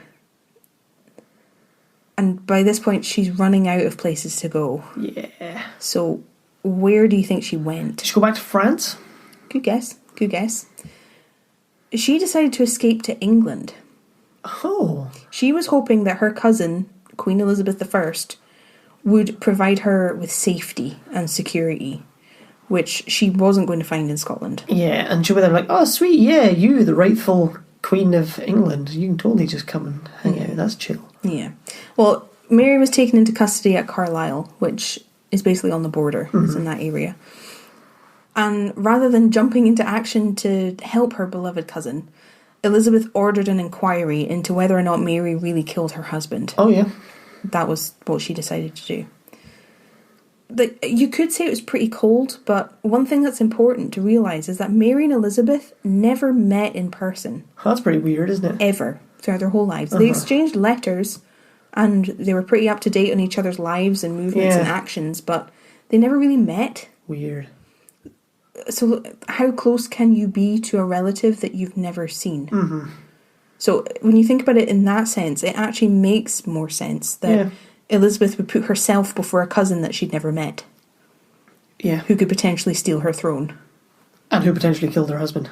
Yeah, family doesn't come first in that situation. It's herself and her throne. I'd agree with that. It makes sense when you think about it in that sense, that they never actually met. You know? Yeah. Mary was not impressed that she was being put on trial. Not least because she was a queen. Well. We talked about this in another episode about her son James. But monarchs at this time believed that they were divinely chosen to rule. Oh, yeah. They were picked by God. They were divine. So the fact that she, a queen, was being put at the mercy of a group of English lords to decide whether she was guilty of a crime was preposterous. Yeah. Even if she was guilty, the fact that she was being put on trial as a queen was unheard of. And when it came to the inquiry in York, it was a case of, I refuse to go, and, well, I forbid you from even coming. So Mary stayed away. She never went. She sent like, what's the word? Not envoys, but like people in her stead. There's a word though. I can't remember. Emissary?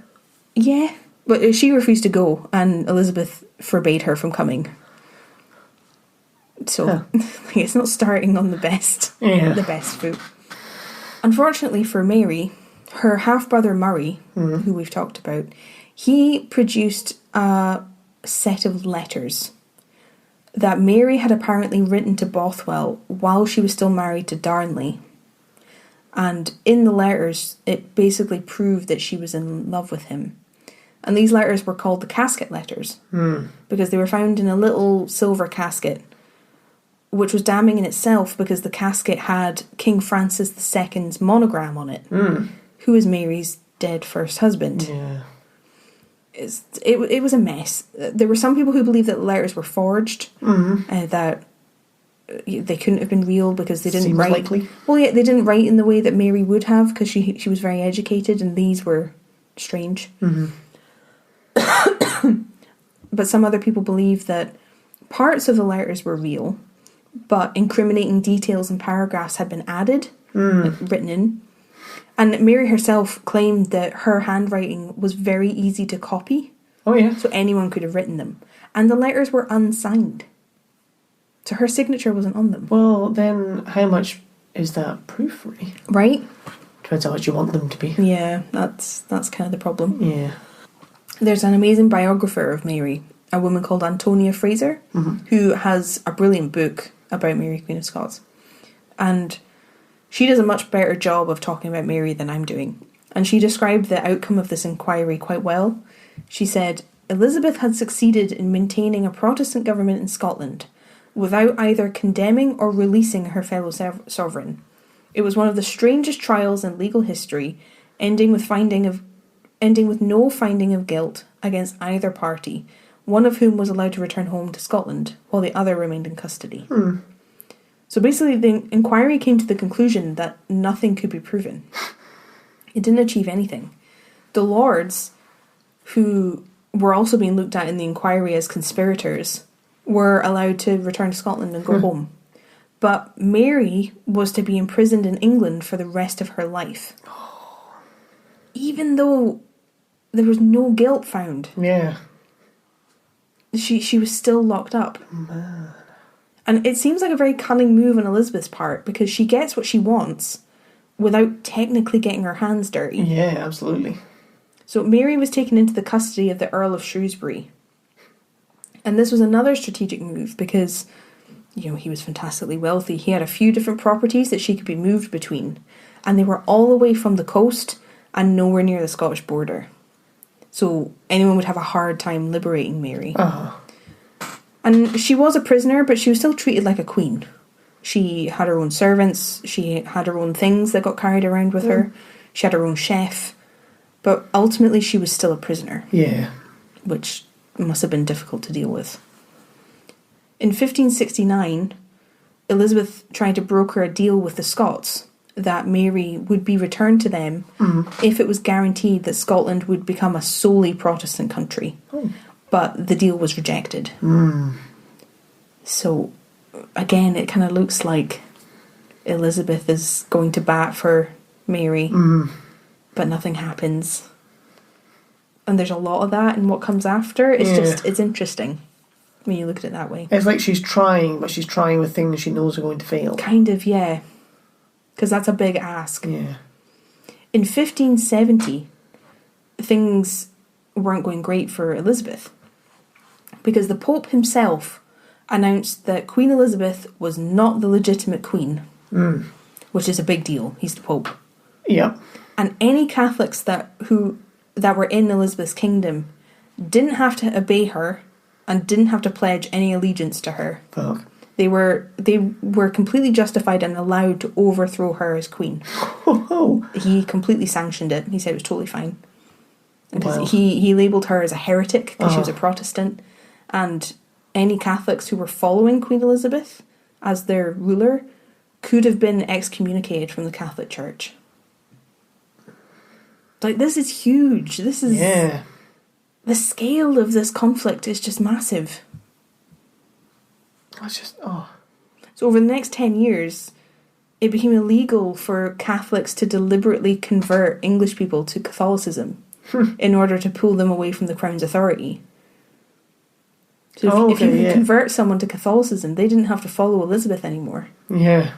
According to the Pope. So it became illegal to do this. And if you were caught doing it, you'd be charged with treason and executed.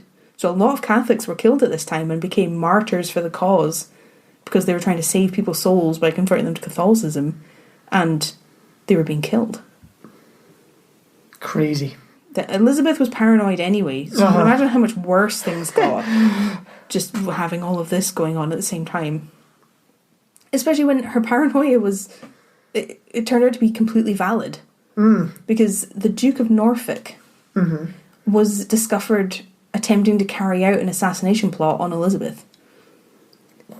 He was in her favour. He was a duke, an English duke. And he planned on replacing Elizabeth with Mary and then marrying Mary himself. That's always the plan, isn't it? It seems very transparent. Yeah. But he was caught and was executed. And... After all of this, a bill went through Parliament to try to ban Mary from ever getting the throne, but Elizabeth wouldn't approve it. So it seems like another time of her wanting to maintain this illusion that she's being kind to Mary, so nobody could say anything bad about her. Weird. They wanted to bar you from the throne, but I wouldn't let them. Yeah. Because I'm on your side, even though you're now a prisoner. It's strange. Very strange. In 1583, a couple of laws were passed. They did go through. And the purpose of these was to protect Elizabeth from plots against the crown. So it was a real problem. Because remember, she still doesn't have an heir. So it makes her vulnerable. And they were passed to stop Mary from getting power. So one of them was called the Bond of Association, which meant that if a plot was created by someone Mary didn't know, but it involved Mary becoming queen, and then that plot was discovered, Mary would be struck off the line of succession and then executed. Oh, God. Wow. So she didn't have to be involved. That's next level crafty, isn't it? But if the plot involved her becoming queen, and the plot was found to exist, then she would be executed. Isn't that wild? That is wild. And then the other one was called the Act of Association. So this suggested, or this made a law, if Queen Elizabeth were assassinated, so she's dead, and then during the investigation of her death it's discovered that she was murdered and that there was a plot behind it, anyone who would benefit from the Queen dying would be executed. Oof. So a plot could be carried out completely without Mary, without her knowledge, without anything, but she would still be executed if it was found that Elizabeth had been murdered, simply because she would benefit from the murder. Well, yeah, there's a way to stop people who benefit from it, like murdering them. It's okay, well, what if just someone else does? Oh, why would they? Well, I don't know, maybe they're just raging assholes.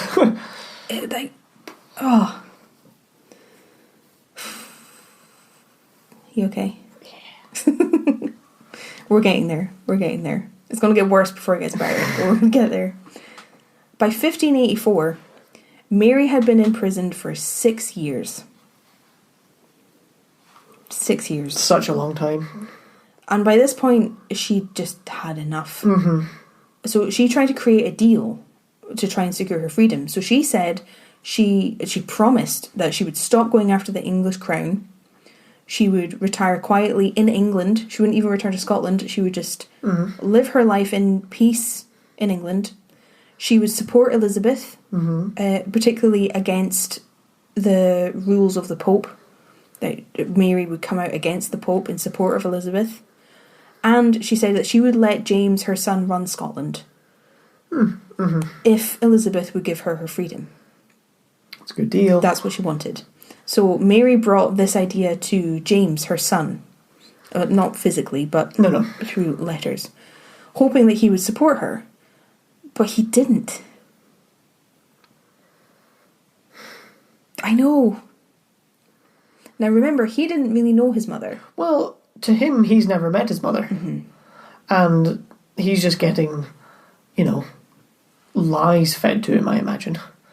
Because everyone who's not in his care, who's caring from him, didn't like her and ran her out to get him on the throne. So they're not going to be like, oh yeah, she's great, you told us everything. Like, no, tell her to jog on. She was this horrible wretch of a person. Well, part of the problem was actually that he was angling for the English throne himself. Oh, but he gets it. Spoiler. He wanted to be named Elizabeth's heir, just like his mother had done. That's what he's aiming for. So he didn't want to throw his lot in with Mary. He rejected the deal. He just abandoned her. Oh, well. Because he was trying to stay in with Elizabeth. Because he wanted the English throne, which he had a claim on. Even Elizabeth rejected the deal. It was brought to her and she said no. Because she claimed that she didn't believe that Mary would stop plotting against her and trying to steal the throne, so she refused. All of the conditions that Mary had given her, which was everything that Elizabeth had wanted, she said no. She said no.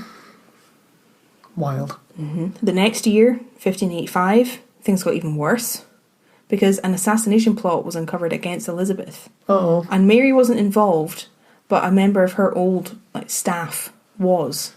Oh no. So after this, she left the custody of the Earl of Shrewsbury, and she was handed over to a man called Sir Amyas Paulet, who sounded awful. He was a Puritan, like the people who sailed over to America. So he hated absolutely everything that Mary stood for, particularly because she was Catholic. Yeah. And that was why she was placed in his custody, because he hated her. Oh no. And then it was after this move that spies in Queen Elizabeth's court, men called Walsingham and Cecil, they realised that if they could implicate Mary in a plot against Elizabeth, the threat against the English crown disappears. Yes. They put two and two together and realised that they could use the new laws to their advantage to just get rid of their problems. Now, I'll try to keep this brief again, but we've been here for over 2 hours and I haven't been able to keep anything brief, so... Here we go. Walsingham, who was Elizabeth's spy and advisor type person, he basically organised for Mary to be able to smuggle letters out of her prison using the big corks on beer barrels that were brought to the big house by a local brewery, without Mary realising that this was a setup. So by this point, Mary wasn't actually allowed any correspondence with the outside world. After the assassination plot was discovered, Elizabeth had made it illegal for Mary to talk to anybody. So she would be desperate to talk to someone. So it seemed obvious that she would take the bait if she was given the chance. So that's what Walsingham knew, and that's what he organised. So she started sending letters back and forth in code to a man called Anthony Babington. And this man didn't realise the whole thing was a trap. Basically, there were double agents working for Walsingham who facilitated the creation of this introduction and this link. And set them up, having letters sent back and forth to each other that Walsingham knew about and was reading the whole time. There was also a man called John Savage who was involved. And it was basically decided between them, and there were other conspirators as well. There was quite a lot of them. They decided that they were going to try and organise a Spanish invasion of England. I remember I said Spain's Catholic, and then later Spain would try to invade England with the Armada and everything. Because the big goal was to try and restore Catholicism to England and put Mary back on the throne and have things the way they should be. And John Savage had already conveniently sworn an oath to murder Queen Elizabeth, so he was game. And in one of the letters, Babington wrote, "Myself with 10 gentlemen and 100 of our followers will undertake the delivery of your royal person from the hands of your enemies.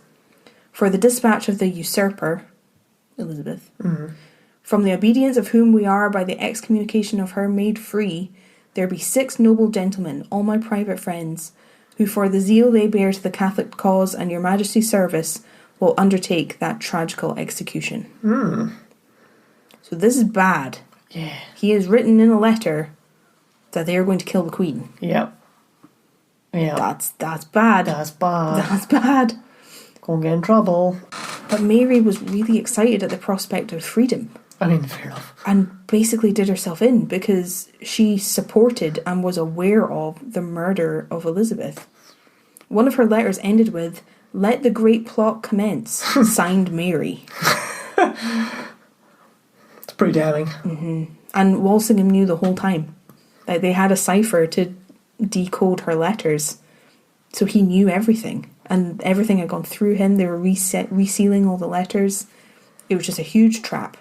And he was thrilled. Yeah. Because it had worked exactly the way that he had hoped. Love it when a plan comes together.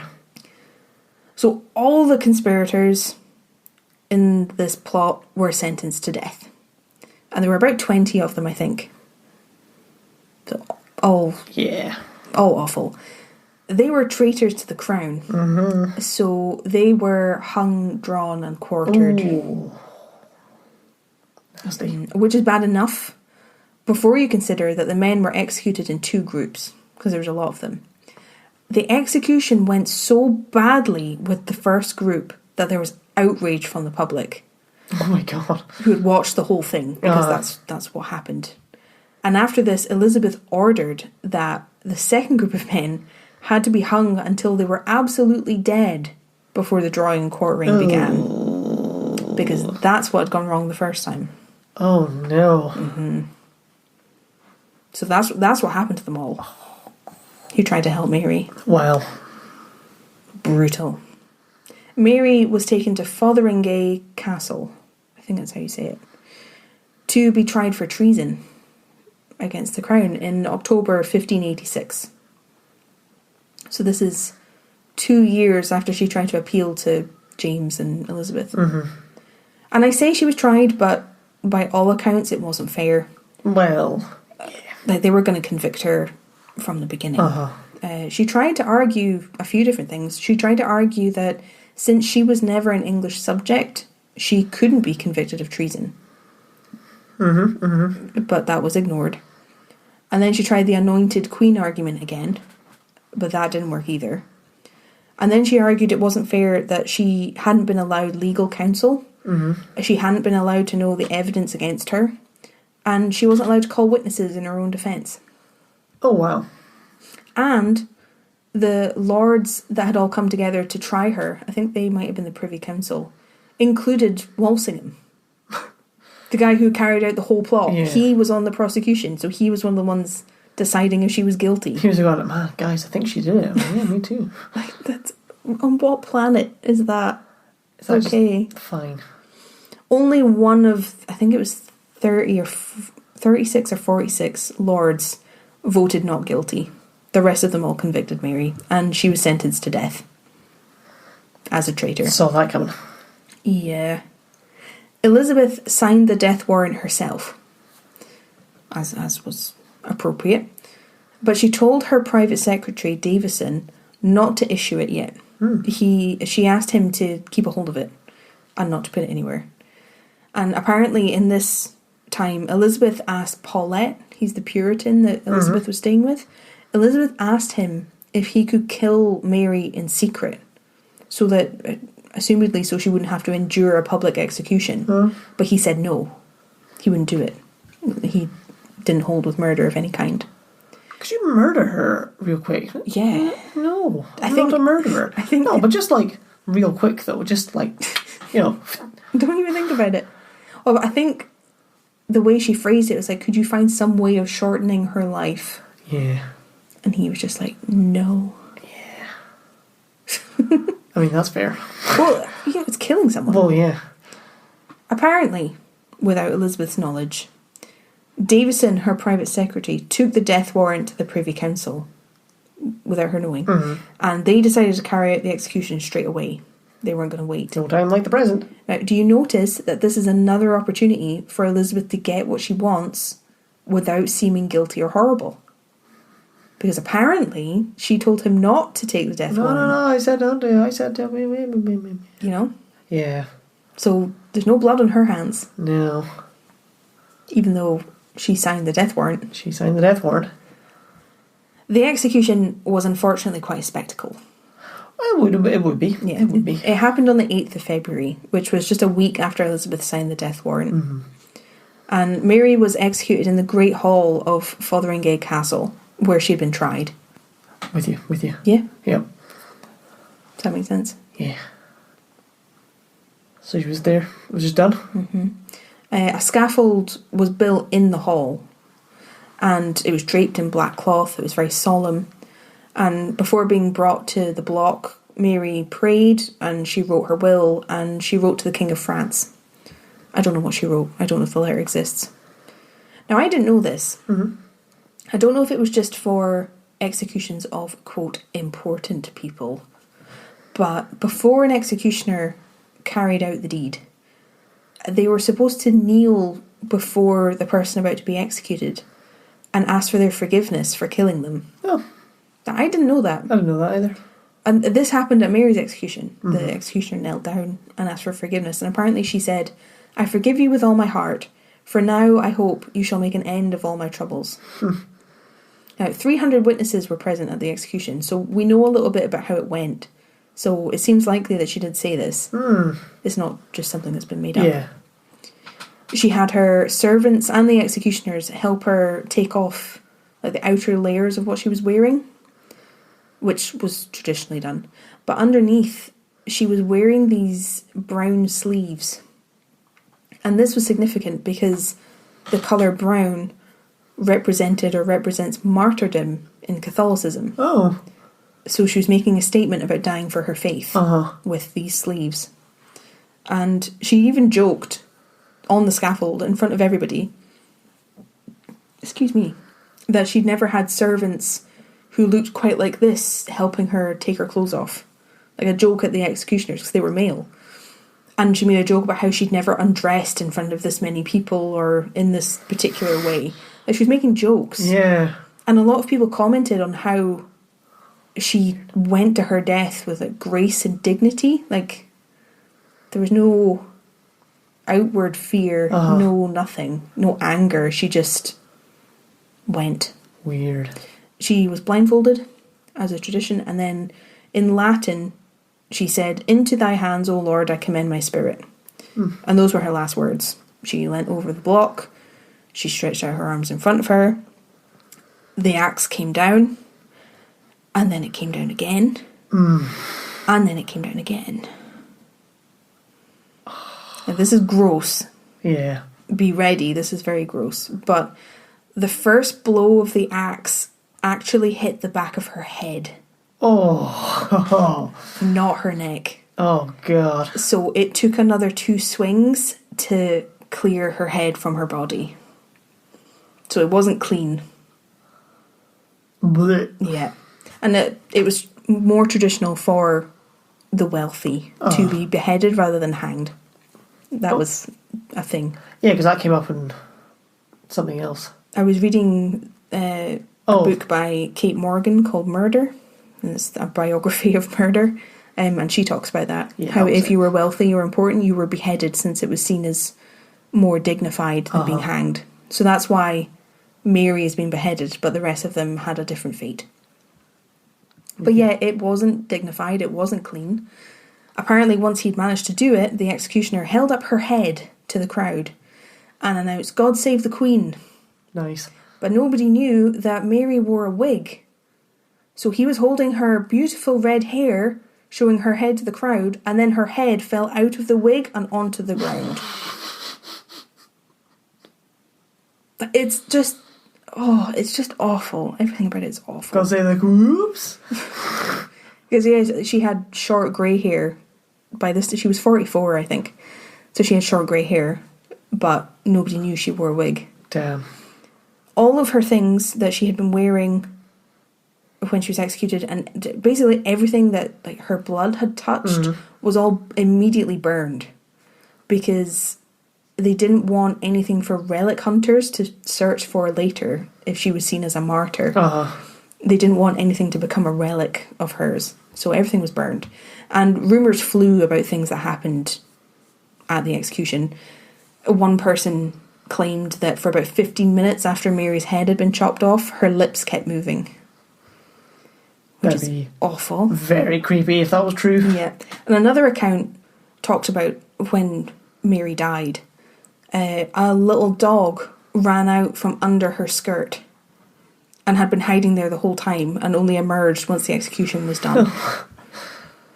Which just... that made my heart hurt. It's really weird. Yeah. Well, she had dogs. She had like lap dogs. It was something she was quite passionate about. So that may have been true. Maybe. But it just makes me so sad. Like her taking her dog as like a comfort. Oh, I'll get weepy if I think about it. Now, Elizabeth was apparently furious that the execution had gone ahead without her say so. Oh, yeah. She had Davison arrested and thrown in the Tower of London. Well. But then he was released. So again, just something's fishy. Something's fishy. Something's up. Mary was buried after a Protestant service. Oh. And a little stab there. Yeah. Protestant service. At Peterborough Cathedral. Although apparently her entrails were buried secretly at Fotheringay Castle, where she was executed. And it's to do with the embalming process of preserving the body. That's why they did that. But Mary had actually been requested to be buried in France. Oh. And Elizabeth said no. Oh. Her will wasn't respected. Oh. But much, much later, in 1612, her son James, remember? In 1612, her son James had become king of both Scotland and England. Yeah. And he ordered for his mother to be reburied at Westminster Abbey, as befitted a queen. So she was, and he built a very big, large marble monument to her. And it was much larger than the marble monument that he had built in memory of Queen Elizabeth, who is also buried in Westminster Abbey on the opposite side. So I found that quite funny. Like he built his mum a much bigger memorial in death than Queen Elizabeth. But Mary still divides opinion. And since her death, her life has been portrayed a lot. She's been shown from just about every angle, to the point where it's now necessary to try and pick apart what's fact and what's legend. Yeah. And in a way, Mary ended up winning, because her son became King of Scotland and England. Well, that's true. Like, in a way. In a way. And the Stuart line didn't end with Mary, like her father foresaw that it would. It actually ended with Queen Anne, much, much later. Which is spooky when you think about the fact that Mary's motto throughout her life was, "In my end is my beginning." That is weird. And I could do a whole other episode on the number of places and people that claim to have seen Queen Mary's ghost. All over Scotland, all over England. There are claims that she stalks the halls of every place that she was ever imprisoned, which was a lot. Like, she was moved around England and Scotland a lot. That makes sense. She's as famous a ghost as she was a person. One particular sighting had her walking down a set of a wooden staircase, and the staircase is in the Talbot Hotel in Staffordshire. But the staircase had been rescued from Fotheringay Castle, which is now a ruin. Oh. So these were the stairs that she would have come down as she got executed, and someone saw her coming down those stairs. She was also famously seen in 2004 by 40 members of what I saw named Her Majesty's Services, which I think must be the Army or the RAF or something, at Tutbury Castle in one of the towers. They all apparently saw her standing there. But there's so many, I won't get into them. That's a whole episode itself. But that is the huge, winding story of Mary, Queen of Scots. That was a beast. Well done. It was a beast. It took so long. That was a big old episode. What do you think? Thoughts? I mean... No. No, it's too big and huge. Like, what is there to think?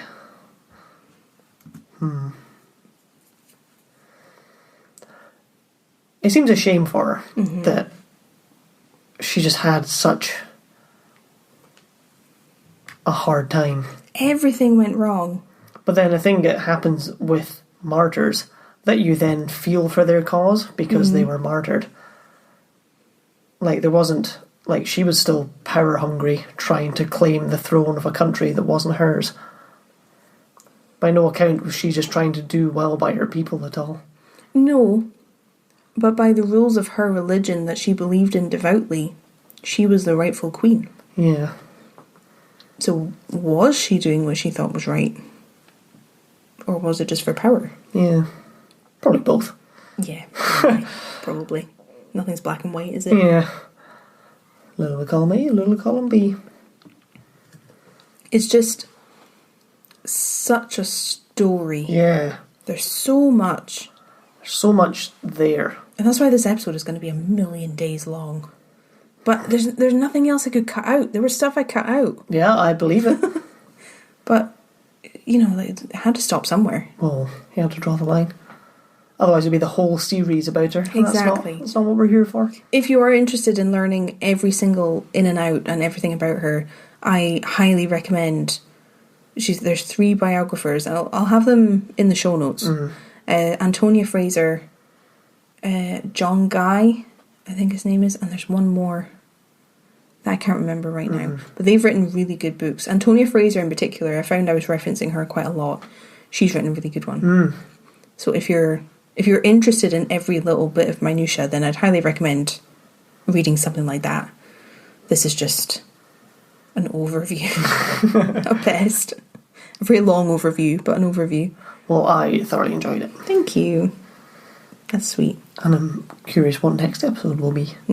Already thinking about the next one. Well, actually, for us, the next episode we record will be episode 1. Yeah, probably. So, everyone who's listened to it, I hope you liked it. Yeah. We have no idea what it looks like yet. Yeah. Weird. It's weird how that can happen. Yeah. My throat is very sore. Yeah. I don't know if you can hear it. I don't know if I sound different now than I did at the beginning. You started crackling. But that was a beast. We've been recording for 2.5 hours. Yeah. 2.5 hours. Which is plenty. Yeah. So we will let you get on to episode 3.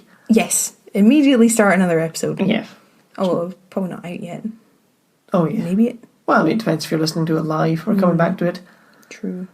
Listen to or eagerly anticipate episode 3. Or just go back and listen to old episodes. Yeah. That's what I do. They're there. With all of the content I consume. Well, it's not what you do from our podcast. No, I'm not that sad. Yeah, I can't listen to myself. I hate it. It's too weird. It's pretty weird when I edit. Yeah. Glad I don't have to do that. My bit's done. Done. I'm on holiday now. Thank you so much for listening. If you made it this long. And thank you, Kieran, for listening. This was a beast. You're very welcome. Always my pleasure. And we will see you guys I was going to say we'll hear you guys next week, but we don't hear anybody. I'm so tired. You'll hear us next time. I'm so tired. Bye.